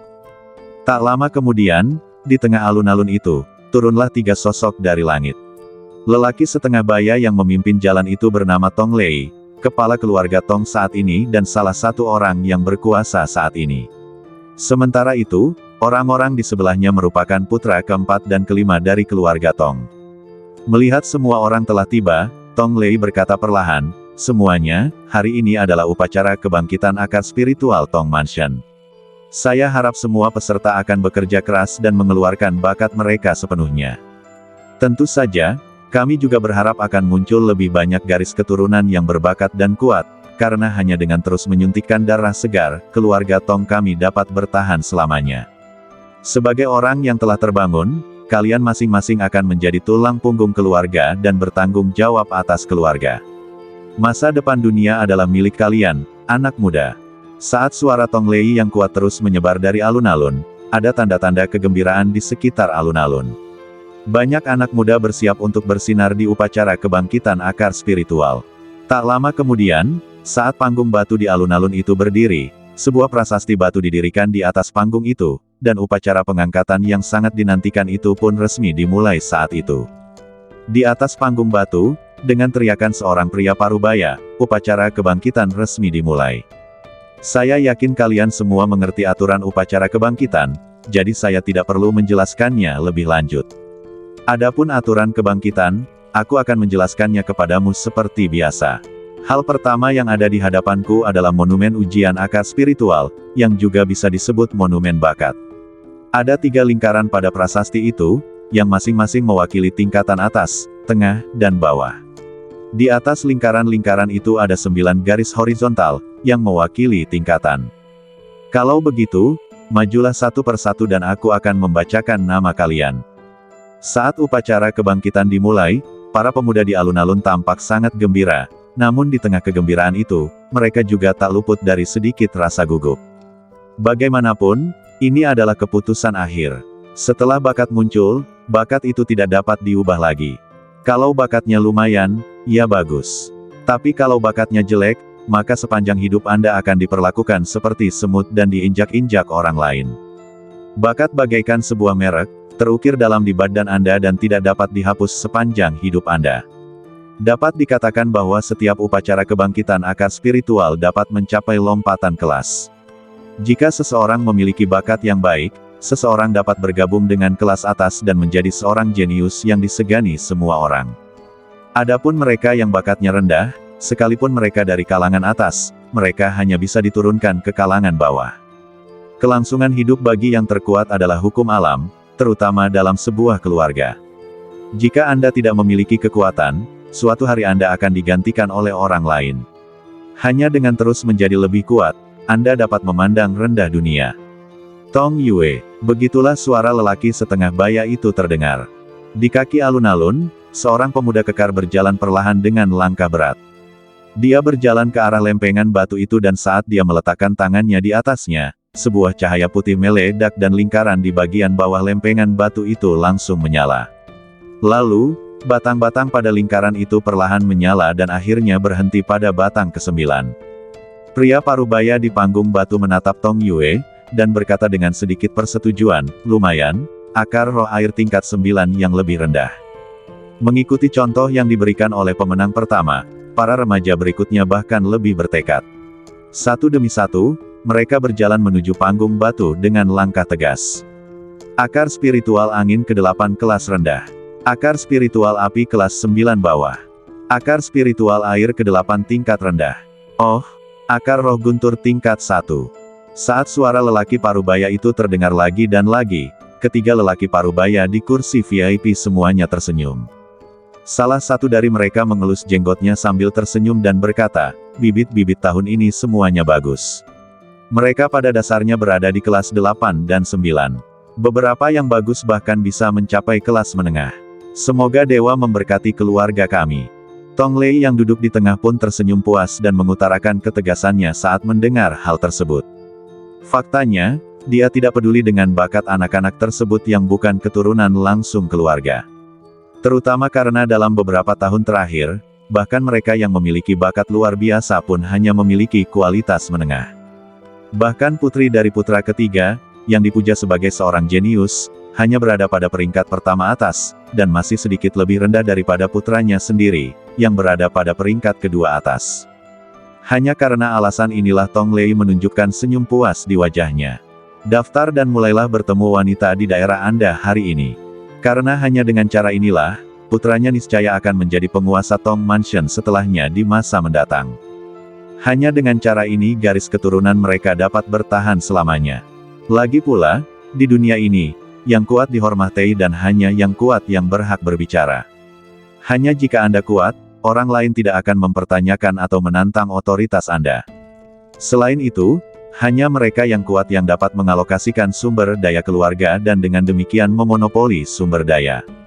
Hanya dengan memonopoli sumber daya budidaya, anggota keluarga lainnya tidak akan memiliki kualifikasi untuk bersaing dengan mereka.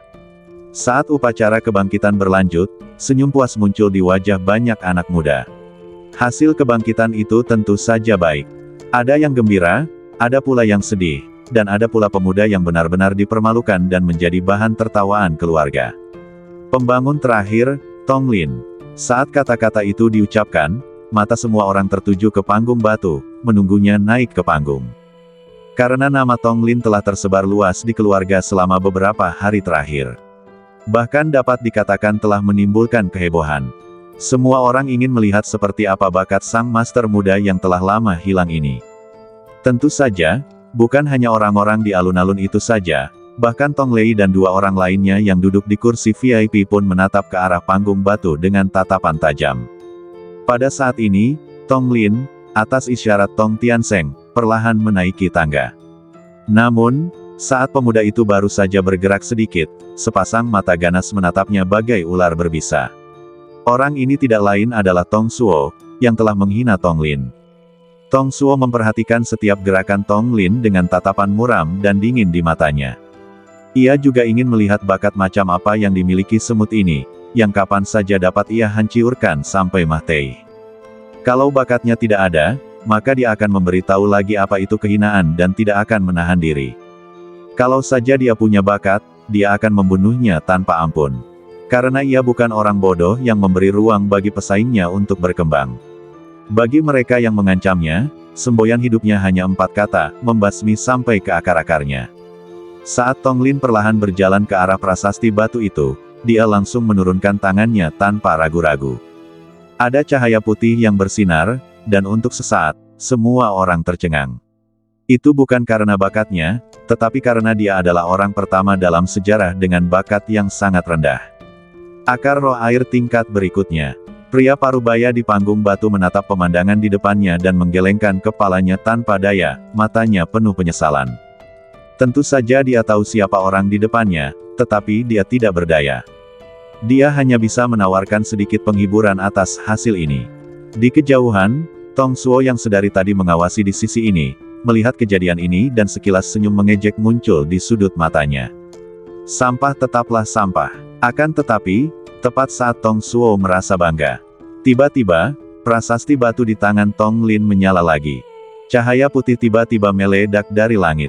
Pria parubaya yang hendak menawarkan penghiburan dikejutkan oleh suara yang tiba-tiba itu. Ketiga orang yang duduk di kursi VIP saat ini langsung berdiri setelah melihat pemandangan ini. Ada ketidakpercayaan di matanya. Bagaimana ini mungkin? Tong Lei berkata dengan ekspresi tidak percaya di wajahnya. Akar roh guntur tingkat 9. Di panggung batu, lelaki parubaya itu membelalakan matanya dan perlahan mengucapkan kata-kata ini dengan tak percaya. Orang-orang yang berada di bawah panggung batu langsung gempar. Bagaimana ini mungkin? Ini adalah akar spiritual tingkat 9. Akar spiritual terbaik di dunia, dan memiliki atribut guntur. Selain itu, dia memiliki akar spiritual ganda yang legendaris. Keterkejutan yang mematikan, langsung menyebar ke seluruh alun-alun. Semua orang sangat terkejut dengan hasil yang tiba-tiba ini hingga mereka tidak bisa berkata-kata. Bahkan Tong Lei yang biasanya sombong pun merasa iri setelah melihat pemandangan ini. Tong Suo, yang berdiri di samping dan menonton, memiliki tatapan yang sangat dingin dan suram di matanya. Pada saat ini, dia sudah bertekad akan membunuhnya jika dia punya kesempatan di masa depan. Terlepas dari apapun, hanya berdasarkan statusnya sebagai keturunan langsung keluarga, dia pasti akan menjadi salah satu penantang terbesar untuk suksesi di masa mendatang. Yang lebih penting, dia memiliki bakat yang langka. Begitu dia dewasa, tidak akan ada keraguan bahwa dia akan menjadi kepala keluarga Tong berikutnya. Namun, untuk menghindari hal seperti itu terjadi, Tong Suo sudah mulai memikirkan banyak rencana dalam benaknya. Akar spiritual ganda, dan salah satunya adalah akar spiritual guntur tingkat 9. Melihat pemandangan yang tak dapat dipercaya di depannya, Tong Tiansen perlahan mengalihkan pandangannya ke arah Tong Lin. Setelah terkejut sesaat, dia segera mendapatkan kembali ketenangannya, diikuti oleh ekspresi kegembiraan. Seorang pria parubaya di kursi VIP tidak dapat menahan kegembiraannya ketika dia melihat pemandangan yang tidak pernah terjadi selama 100 tahun ini muncul kembali. Dia berkata, apakah ini garis keturunan kakak laki-laki? Sungguh menakjubkan. Ya, dia tidak hanya memiliki akar spiritual ganda yang legendaris, tetapi dia juga memiliki akar spiritual guntur tingkat 9 yang unik. Bisa dikatakan bahwa bakat ini belum pernah ada sebelumnya. Bahkan jika Anda melihat seluruh dinasti Qin, saya khawatir Anda tidak dapat menemukan yang seperti dia. Dewa memberkati keluarga Tong kami. Salah satu pria parubaya juga menggema. Tong Lei, yang berdiri di dekatnya, mendengarkan bisikan dua orang di sampingnya, tetapi tidak berbicara. Sebaliknya, dia tampak sedikit dingin dan berkata dengan nada yang menarik, tidak buruk. Tampaknya upacara kebangkitan hari ini berakhir di sini. Sebelum dia selesai berbicara, Tong Lei membuang jubahnya, berdiri dengan tangan terlipat, dan berbalik untuk pergi. Ketika dua orang lainnya melihat ini, mereka tidak bereaksi, tetapi malah berjalan menuju area di mana Tong Tiansen berada. Dengan berakhirnya upacara kebangkitan, Tong Lin kembali ke Tong Tiansen. Meskipun dia tidak merasakan apapun selama proses kebangkitan, melihat banyak mata yang terkejut di antara hadirin, dia mengerti bahwa bakatnya tidak buruk. Tong Qingsui, yang berdiri di samping, tersenyum lebar. Melihat Tong Lin yang tampak tenang, dia juga berkata sambil tersenyum, "Hei, saudaraku, kamu sungguh menakjubkan. Kamu telah membangkitkan dua akar spiritual, dan salah satunya adalah akar petir tingkat 9. Wow, kamu jauh lebih baik daripada aku, saudara perempuanmu." Tong Lin hanya tersenyum tipis setelah mendengar ini, menggaruk bagian belakang kepalanya dengan tangannya, dan berkata dengan sedikit malu, "Kakak, kamu terlalu baik, itu hanya keberuntungan, keberuntungan." Mendengar hal itu, gadis itu pun ikut berteriak dan berkata dengan bangga, "Ha! Aku tidak peduli, kamu harus mentraktirku makan malam besar malam ini untuk merayakannya." Tong Lin tidak punya pilihan selain menganggukkan kepalanya untuk menunjukkan persetujuannya. Tong Tiansen, yang berdiri di samping, memandang mereka berdua dan tersenyum tak berdaya. Pada saat ini, dua orang lainnya juga datang dan berbicara kepadanya. Kakak ketiga, lama tak berjumpa. Kakak keempat, kakak kelima, lama tak berjumpa. Meskipun mereka berasal dari keluarga yang sama, mereka tidak sering bertemu karena memiliki tanggung jawab yang berbeda, dan sekarang mereka tidak bertemu selama lebih dari setahun. "Apakah ini satu-satunya garis keturunan kakak tertua kita?" tanya yang keempat. "Ya," Tong Tiansen sedikit tidak berdaya, matanya penuh kesedihan. "Ah, hal-hal dari masa lalu." Tepat ketika saudara kelima ingin mengatakan beberapa patah kata lagi, ia disela oleh saudara keempat yang ada di sebelahnya. "Kakak kelima, apakah anak itu masih di sini?" Tak berdaya, saudara kelima hanya bisa menghela napas dan berkata, "Aduh, jangan bahas masa lalu. Tapi aku akan merepotkanmu, saudara ketiga, untuk menjaganya dengan baik di masa depan. Bagaimanapun, ini adalah satu-satunya darah saudara tertua." Tong Tiansen tidak banyak bicara setelah mendengar ini, tetapi mengangguk dengan sungguh-sungguh dan berkata, "Old Four, Old Five, jangan khawatir, tidak ada yang bisa menyakiti garis keturunan Big Brother selama aku ada di sini." Beberapa orang berikutnya tidak banyak bicara, hanya bertukar beberapa kata dan kemudian pergi. Tong Lin dan Tong Qingsui, yang berdiri di samping, telah meninggalkan alun-alun lebih awal saat ini. Tong Lin, yang tidak dapat membujuk Tong Qingsui, harus menyiapkan kompor arang dan pemanggang dan mulai memanggang bersama Tong Qingsui ketika dia kembali ke halaman belakang rumahnya. Bulan bersinar terang dan bintang-bintang jarang terlihat. Dengan berakhirnya upacara kebangkitan, hasil upacara kebangkitan telah menyebar ke setiap sudut Tong Mansion tanpa ada yang terkejut. Setelah semua orang mengetahui hasil yang mengejutkan itu, mereka tidak dapat menahan diri untuk tidak mendecakkan bibir dan berkata, "Tuan muda yang baru kembali ini benar-benar orang mesum." Orang yang paling terkejut adalah kepala pelayan yang dulu menindas Tong Lin. Ketika dia mengetahui berita mengejutkan itu, dia sudah mulai berpikir tentang cara melarikan diri. Dia benar-benar tidak menyangka bahwa seekor guguk liar kecil yang tidak pernah dia anggap serius, ternyata bisa menjadi tuan muda yang paling terhormat di keluarga Tong mereka. Sebagai budak guguk, jika ia menyinggung tuan muda, ia hanya akan mati. Tepat saat dia kembali ke kamar untuk mengemasi barang-barangnya, sebuah sosok diam-diam muncul di belakangnya. Sosok ini tidak lain adalah Tong Suo. Saat kepala pelayan itu berbalik, dia juga melihat Tong Suo datang, dan segera berkata dengan nada yang sangat menyanjung, "Tuan muda kedua, mengapa Anda ada di sini?" Tatapan mata Tong Suo dingin dan dia menatap pengurus rumah tangga itu seperti ular berbisa. Kemudian dia berkata perlahan, "Tentu saja aku di sini untuk mendoakan perjalananmu yang aman." Sebelum dia bisa menyelesaikan kata-katanya, sementara kepala pelayan itu masih tak percaya, sebilah pedang panjang dengan hawa dingin menusuk langsung ke jantungnya. Hingga ajal menjemputnya, ia tak pernah menyangka bahwa tuan muda kedua yang selama ini ia hormati akan menjadi orang pertama yang menikamnya. Menyingkirkan pedang panjang itu, Tong Suo merobek pakaian pengurus rumah tangga itu, perlahan menyeka darah di pedang panjang itu, dan tiba-tiba berkata, "Jika kau ingin menyalahkan seseorang, salahkan saja kekutu kupretmu hari itu." Waktu berlalu seperti anak panah, dan 4 tahun telah berlalu dalam sekejap mata. Selama 4 tahun ini, Tong Lin telah tumbuh dari anak kecil menjadi remaja sejati. Dengan alisnya yang tajam dan matanya yang cerah, setiap gerakannya mengungkapkan temperamen unik seorang pemuda. Setelah 4 tahun dibaptis, kultivasi Tong Lin telah maju dari tingkat pertama pemurnian Qi ke tingkat ke-8 pemurnian Qi. Dan mereka yang sedikit lebih tua seperti Tong Qingsui, keturunan langsung dari keluarga tersebut, telah mencapai puncak tingkat ke-9 dari pemurnian Qi. Mereka hanya perlu melewati ambang batas kecil untuk memasuki tahap pembangunan fondasi, menjadi seorang kultivator sejati, dan bergabung dengan sekte abadi. Namun, seberapa mudahkah membangun fondasi? Banyak orang tidak pernah mampu melewati ambang ini sepanjang hidup mereka, bukan hanya karena membangun fondasi membutuhkan sumber daya kultivasi yang besar, tetapi juga beberapa kondisi kultivasi yang unik, ditambah keberuntungan yang tidak terlihat, tidak berwujud, dan ilusi. Di halaman belakang rumah Tong Lin tengah berlatih seni purba agung dengan penuh konsentrasi. Setelah bertahun-tahun berlatih dengan tekun, ia telah mengolah seni purba agung hingga tingkat ke-6. Hanya berdasarkan kekuatan badan fisiknya, ia tidak kalah dengan para kultivator yang berada di puncak pemurnian Qi, dan bahkan dapat dikatakan bahwa ia telah melampaui mereka.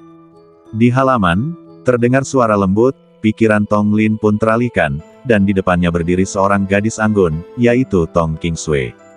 Setelah 4 tahun dibaptis, Tong Qingsui telah membuat kemajuan besar baik dalam kekuatan maupun penampilan. Apalagi kecantikannya yang nyaris bisa dikatakan sangat memukau. Hanya dengan senyum tipisnya saja, ia mampu memikat hati banyak pria. Beberapa saat yang lalu, Tong Lin dan Tong Qingsui sedang berjalan di jalan.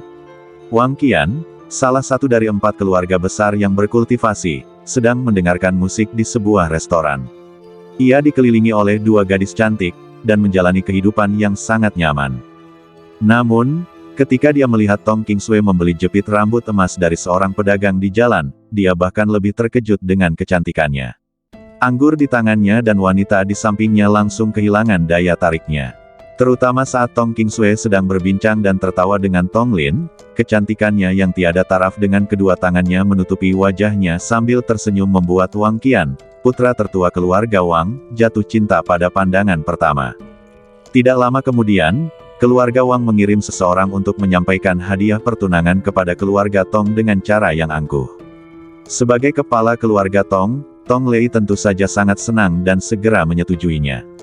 Namun, saat Tong Tiansheng mengetahui hal ini, dia menjadi marah besar, bertengkar hebat dengan Tong Lei, dan kemudian mengusir tim pemberi hadiah pertunangan keluarga Wang. Pada titik ini, hubungan yang sudah tidak harmonis antara keluarga Tong dan keluarga Wang menjadi semakin buruk. Namun, Tong Tiansheng tidak punya pilihan selain mengurung Tong Qingsui dalam tahanan rumah dan tidak membiarkannya keluar sambil melihat putrinya tumbuh menjadi semakin anggun. Tong Qingsui, orang yang terlibat, tidak berdaya. Apakah salahnya jika dia tampan? Akan tetapi, ia tidak dapat menentang perintah ayahnya. Oleh karena itu, selama kurun waktu tersebut, selain membaca buku, menulis, dan sesekali berlatih, ia menghabiskan sisa waktunya dengan mendatangi Tong Lin untuk berbincang tentang cita-cita hidup dan puisinya. Tong Lin, anak baik yang hanya ingin berlatih kultivasi, tidak tertarik pada apa yang disebut buku-buku orang bijak atau cita-cita hidup apapun. Jika dia memilikinya, cita-cita terbesarnya saat ini adalah membalas penghinaan yang dideritanya 4 tahun lalu 100 kali lipat. Hal ini juga menyebabkan ketidakberdayaan Tong Qingsui terhadap saudara yang tidak mengerti asmara ini. Setiap kali mereka mengobrol, mereka hanya membicarakan wawasan dan inspirasi mereka dalam berkultivasi. Pada saat ini, Tong Qingsui memandang Tong Lin yang harus berlatih setiap kali dia punya waktu luang, dan berkata dengan tak berdaya, "Kakak, ayah ada di aula, ayo kita pergi." Tong Lin menatap Tong Qingsui yang tersenyum tak berdaya di depannya, dan tidak banyak bicara. Dia hanya mengangguk dan mengikutinya ke depan aula. Di aula, Tong Tiansheng duduk tegak dengan ekspresi serius. Tatapan matanya yang dalam begitu tajam sehingga orang-orang tidak berani menatapnya langsung. Tong Tiansheng menatap kedua orang yang datang di hadapannya dan berkata dengan lembut, "Kalian di sini."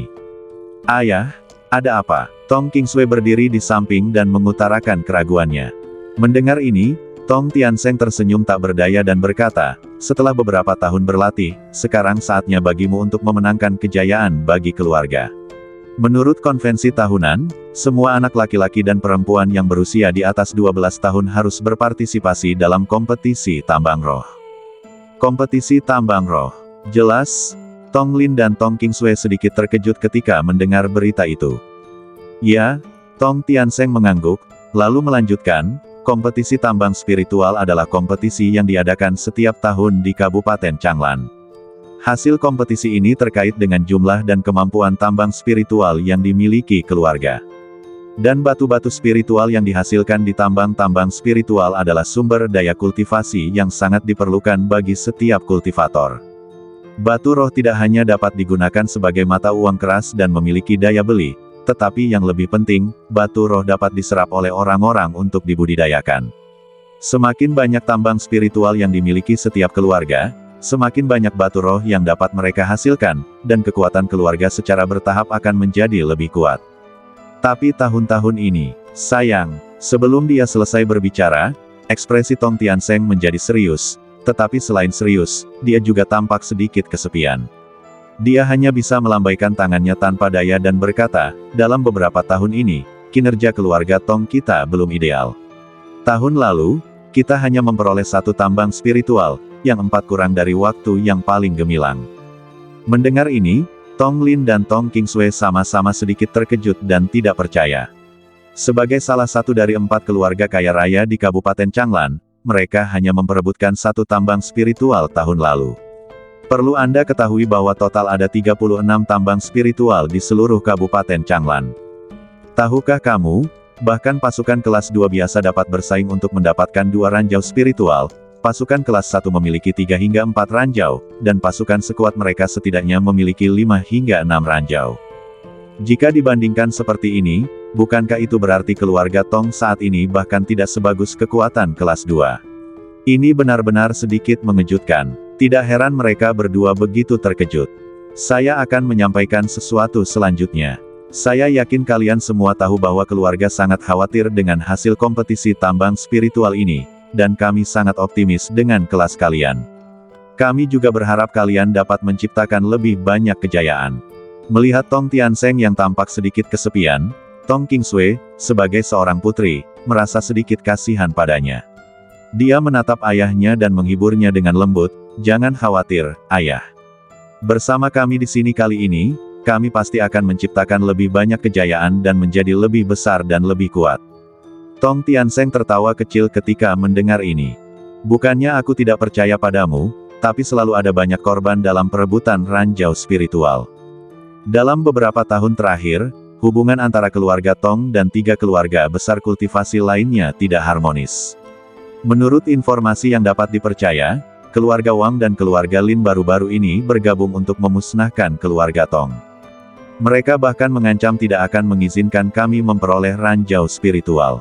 Saya sangat khawatir dengan keselamatan Anda. Apakah kalian memiliki tambang spiritual atau tidak, itu tidak penting bagiku. Yang terpenting bagiku adalah melihat kalian berdua tumbuh dengan sehat di bawah pengawasanku.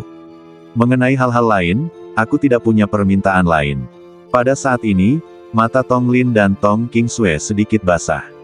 Melihat ayah mereka, yang biasanya berwajah tegas dan sangat serius, menjadi selembut seorang ibu pada saat ini, arus hangat tiba-tiba mengalir di hati mereka, dan Tong Qingsui tidak dapat menghentikan air matanya mengalir. Tong Lin di samping berusaha keras menahan air matanya, tetapi itu bukan karena dia tidak berperasaan. Karena semua tahun-tahun kesabaran dan kesulitan telah mengajarkannya bahwa menangis tidak dapat menyelesaikan masalah apapun. Jika kamu tidak ingin membuat orang tuamu khawatir, maka kuatkan dirimu.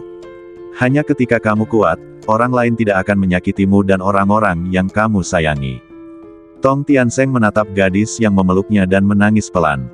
Telapak tangannya yang kasar membelai dahi gadis itu dengan lembut tanpa mengucapkan sepatah kata pun. Menangis tidak akan menyelesaikan masalah, mereka tetap perlu berpartisipasi dalam kompetisi tambang roh.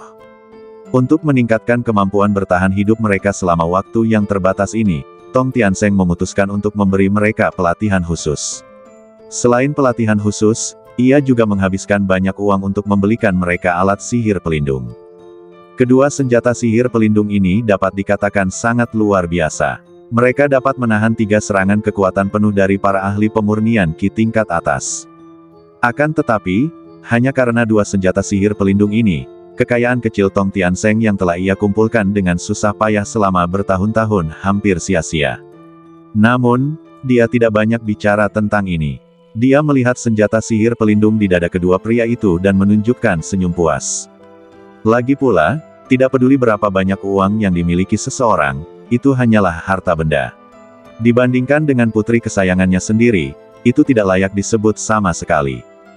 Jika memungkinkan, dia ingin menjadi pengawal pribadi mereka dan mengawal mereka dalam pertempuran memperebutkan tambang spiritual. Keesokan harinya, saat fajar, Tong Lin dan Tong Qingsui sudah siap berangkat. Di halaman, Tong Lin mengenakan jubah perang hitam, dengan pelindung pergelangan tangan baju besi hitam di pergelangan tangannya dan pelindung lutut baju besi tebal di pahanya. Setiap gerakan dan gerak badannya menunjukkan jiwa mudanya. Dibandingkan dengan anak laki-laki yang sedikit kekanak-kanakan dan pemalu di masa lalu, dia seperti orang yang sama sekali berbeda. Tong Qingsui yang berdiri di samping bahkan lebih luar biasa. Dia mengenakan jubah perang hitam yang sama dengan Tong Lin. Satu-satunya perbedaannya adalah warnanya putih, dan pelindung pergelangan tangan serta pelindung lutut juga dilapisi dengan baju besi tebal berwarna hitam putih perak. Baju zirah yang berat itu tidak menghalangi sosok ramping gadis itu yang gagah. Dengan latar belakang baju zirah itu, sosok ramping gadis itu juga ditonjolkan, memberi orang-orang jenis mawar putih yang berbeda di antara bunga-bunga, kecuali bahwa mawar ini memiliki duri. Pada saat ini, di halaman Tong Mansion, banyak pemuda berdiri tegap, siap berangkat seperti pasukan yang terlatih. Di depan kerumunan, Tong Suo memegang pedang hitam dan mengenakan baju perang hitam. Tatapannya tajam dan dingin, dan menatap lurus ke depan seperti ular berbisa. Ia telah lama menantikan hari ini. Bagaimanapun, sebagai orang yang akan memegang tampuk kekuasaan berikutnya yang ditunjuk oleh keluarga, ia memiliki tanggung jawab dan kewajiban untuk membawa keluarga kembali ke puncak kejayaannya dan mengembalikan kejayaannya. Membawa kemuliaan bagi keluarga juga merupakan cara terbaik untuk menyepuh emas diri sendiri. Hanya ketika Anda memiliki cukup kekuatan dan mengumpulkan cukup banyak penghargaan, orang lain tidak akan meragukan kemampuan Anda. Halaman yang luas itu sangat sunyi. Semua orang berkumpul tanpa berbicara, karena mereka tahu bahwa banyak dari mereka mungkin akan meninggal bulan depan. Namun tidak ada rasa takut di mata mereka, sebaliknya mereka penuh dengan semangat juang, karena mereka memahami tanggung jawab dan kehormatan yang mereka pikul, serta harapan tulus orang-orang yang mereka cintai terhadap mereka.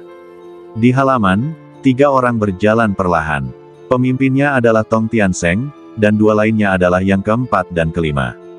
Tong Tianseng menatap para pemuda di antara hadirin dan berkata perlahan, "Rekan-rekan seperjuanganku, aku adalah pemimpin tim tahun ini dan juga wakil pemimpin klan kalian.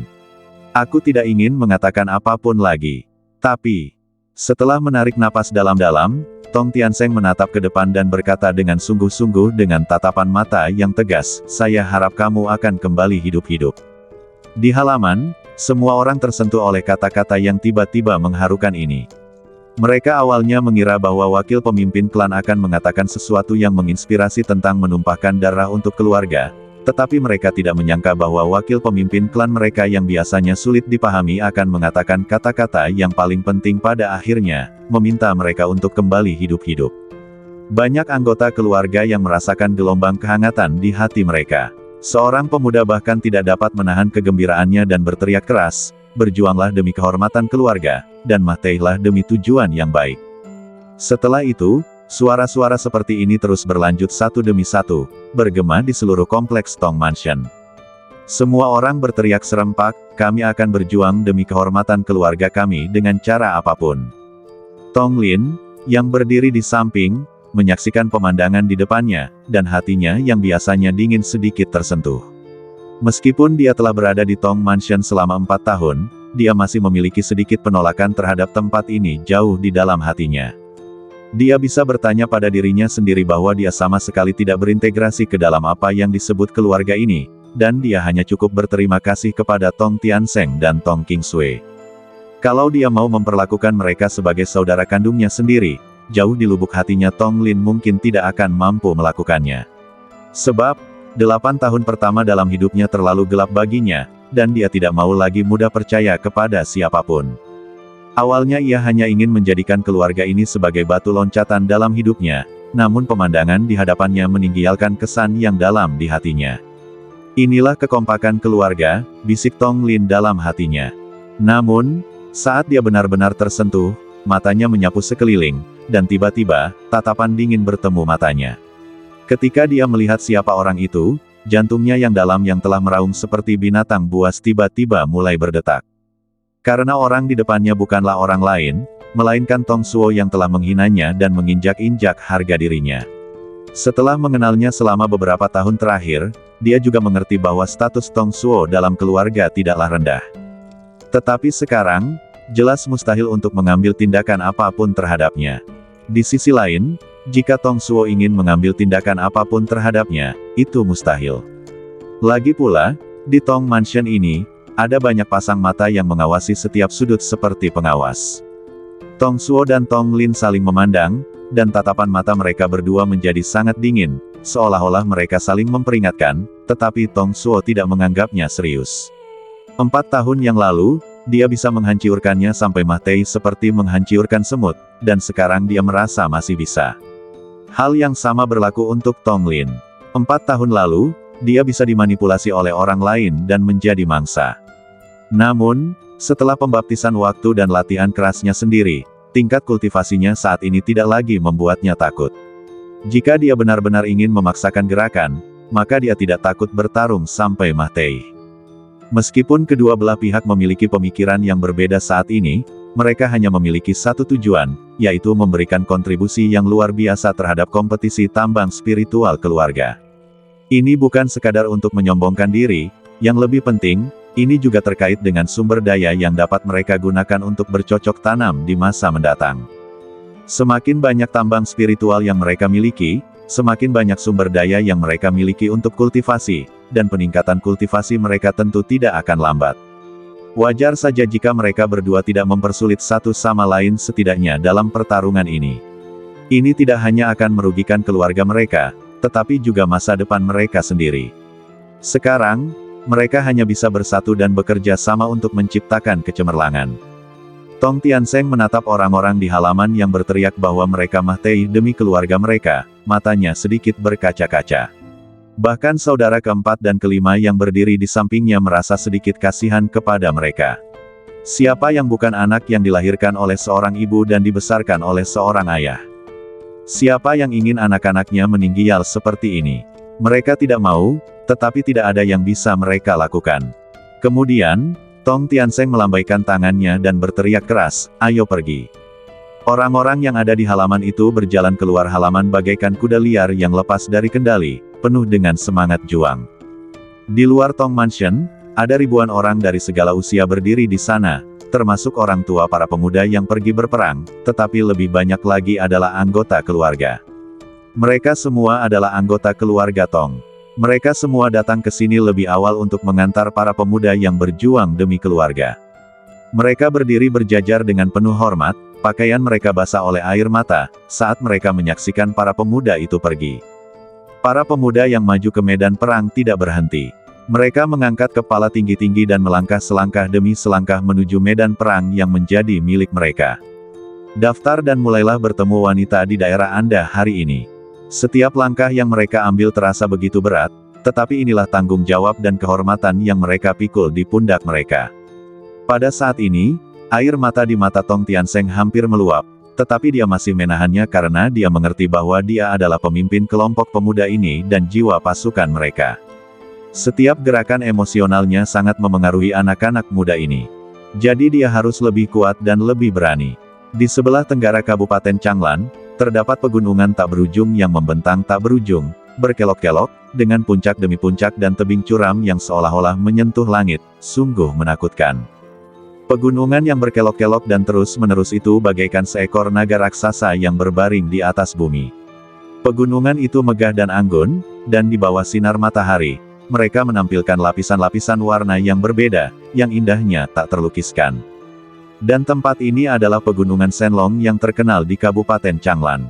Monster merajalela di pegunungan, tetapi tambang spiritual juga melimpah.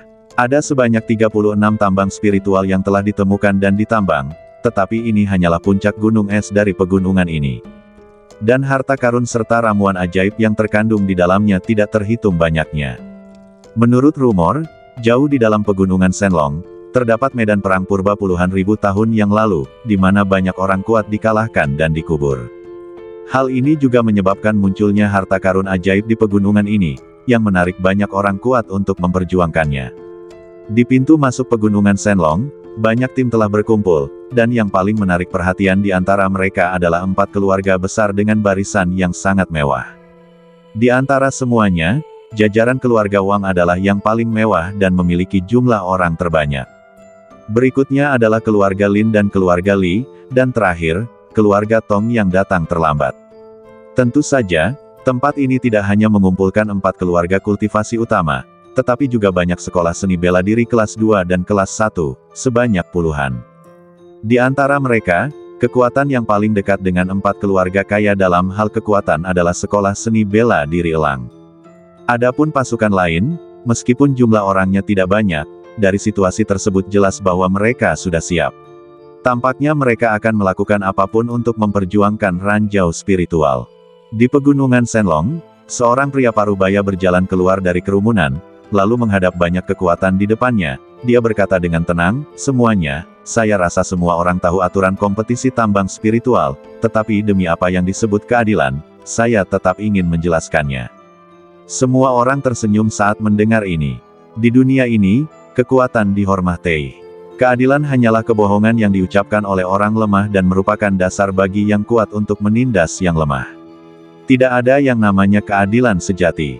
Melihat berbagai ekspresi di atas panggung, pria parubaya itu tidak banyak bicara, lalu berkata dengan santai, "Semuanya, aturan untuk memperebutkan ranjau spiritual sama seperti sebelumnya. Kalian semua harus bertarung untuk mendapatkan nomor seri.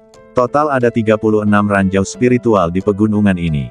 Setiap ranjau spiritual memiliki nomor seri sendiri, dari 1 hingga 36. Ada bendera formasi yang sesuai di depan setiap nomor. Selama kalian meraih bendera formasi yang sesuai dengan nomor seri, maka urat mineral ini akan menjadi milik kalian. Berapa banyak yang dapat kalian raih tergantung pada kekuatan kalian sendiri." Mendengar ini, semua orang mengangguk setuju. Karena tidak ada yang keberatan, maka tugas saya sebagai notaris hanya bertanggung jawab atas pengesahan notaris terakhir. Mengenai berapa kursi yang Anda rebut dengan cara apa, itu tidak ada hubungannya dengan saya. Tidak usah ragu, silakan masuk. Saat lelaki parubaya itu menyelesaikan kalimat terakhirnya, Orang-orang di depan gunung kini mulai tidak sabar dan ingin segera menyerbu masuk untuk mengambil ranjau spiritual itu. Namun, karena pintu masuk dijaga oleh formasi, mereka hanya bisa masuk satu persatu. Setelah masuk, mereka akan diteleportasi ke tempat yang berbeda. Tujuan melakukan ini adalah untuk mencegah mereka semua bergegas maju pada awalnya dan terlibat dalam perkelahian. Meskipun korban akan selalu ada, tidak ada seorang pun yang ingin melihat pengikut elit mereka mati sia-sia. Jadi demi keadilan, lingkaran sihir ini dibangun bersama oleh para pemimpin banyak kekuatan, dan hanya akan dibuka pada hari khusus ini setiap tahun. Urutan masuknya tentu saja ditentukan oleh jumlah ranjau spiritual yang dirampas oleh orang sebelumnya. Orang yang telah merampok ranjau spiritual terbanyak tentu saja akan menjadi yang pertama masuk, dan seterusnya. Tak lama kemudian, saat angin pegunungan bertiup melewati lembah, suara siulan pun terdengar di pegunungan. Ketika semua burung telah pergi, busur-busur itu pun disimpan. Beberapa elang hitam di hutan juga melompat dan terbang ke angkasa, menimbulkan hembusan angin kencang, diikuti oleh suara teriakan elang di angkasa. Di antara kerumunan, tim pertama yang keluar, tentu saja, keluarga Wang yang paling arogan. Sebagai eksistensi tingkat penguasa sebelumnya, keluarga Wang memiliki 8 tambang spiritual, yang merupakan hampir seperempat dari seluruh tambang spiritual. Ia memiliki 4 tambang spiritual lebih banyak daripada tempat kedua, yang sungguh menakjubkan. Dapat dikatakan bahwa untuk sementara waktu, keluarga Wang sangat makmur. Tahun ini, pemimpin keluarga Wang adalah Wang Ben, yang tertua ketiga dalam keluarga, dan dikenal sebagai Wang Sanpao di dunia. Konon katanya dia telah membunuh seorang pendeta yang setingkat dengan dia dengan 3 kali pukulan, maka dialah yang mendapat nama itu. Pemimpin generasi muda keluarga Wang, tentu saja, Wang Qian, yang juga dikenal sebagai Wang Sanpao. Julukan Wang Qian bukan berarti ia pernah membunuh lawan selevel dengan 3 pukulan seperti Wang Ben. Itu karena dia menghabiskan seluruh waktunya dengan mengejar pelacur, menghabiskan malamnya di rumah bordil sambil mendengarkan musik, bersenang-senang dengan wanita dalam waktu lama, dan dia dapat berhubungan seks 3 kali berturut-turut tanpa kehilangan ereksinya. 2 orang di belakang Wang Qian juga merupakan keturunan langsung dari keluarga Wang. Yang satu bernama Wang Yan dan yang lainnya bernama Wang Song. Mereka berbeda dari Wang Qian. Mereka jauh lebih kuat dari Wang Qian baik dalam hal kekuatan maupun bakat, dan gaya mereka dalam melakukan sesuatu sebagian besar dikenal karena kekejaman mereka.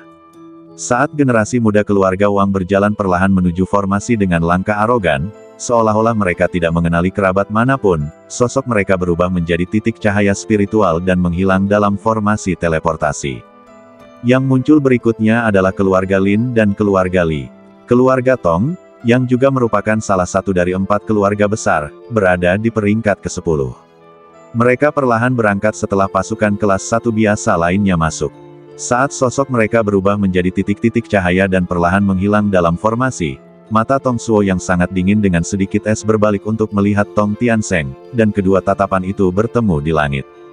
Setelah menatapnya sejenak, Tong Tiansheng tidak peduli. Dia hanya berdoa dalam hati agar mereka semua bisa kembali dengan selamat kali ini. Apakah ada ranjau spiritual atau tidak, mungkin tidak penting baginya. Tak lama kemudian, mereka tiba di hutan kosong melalui formasi teleportasi.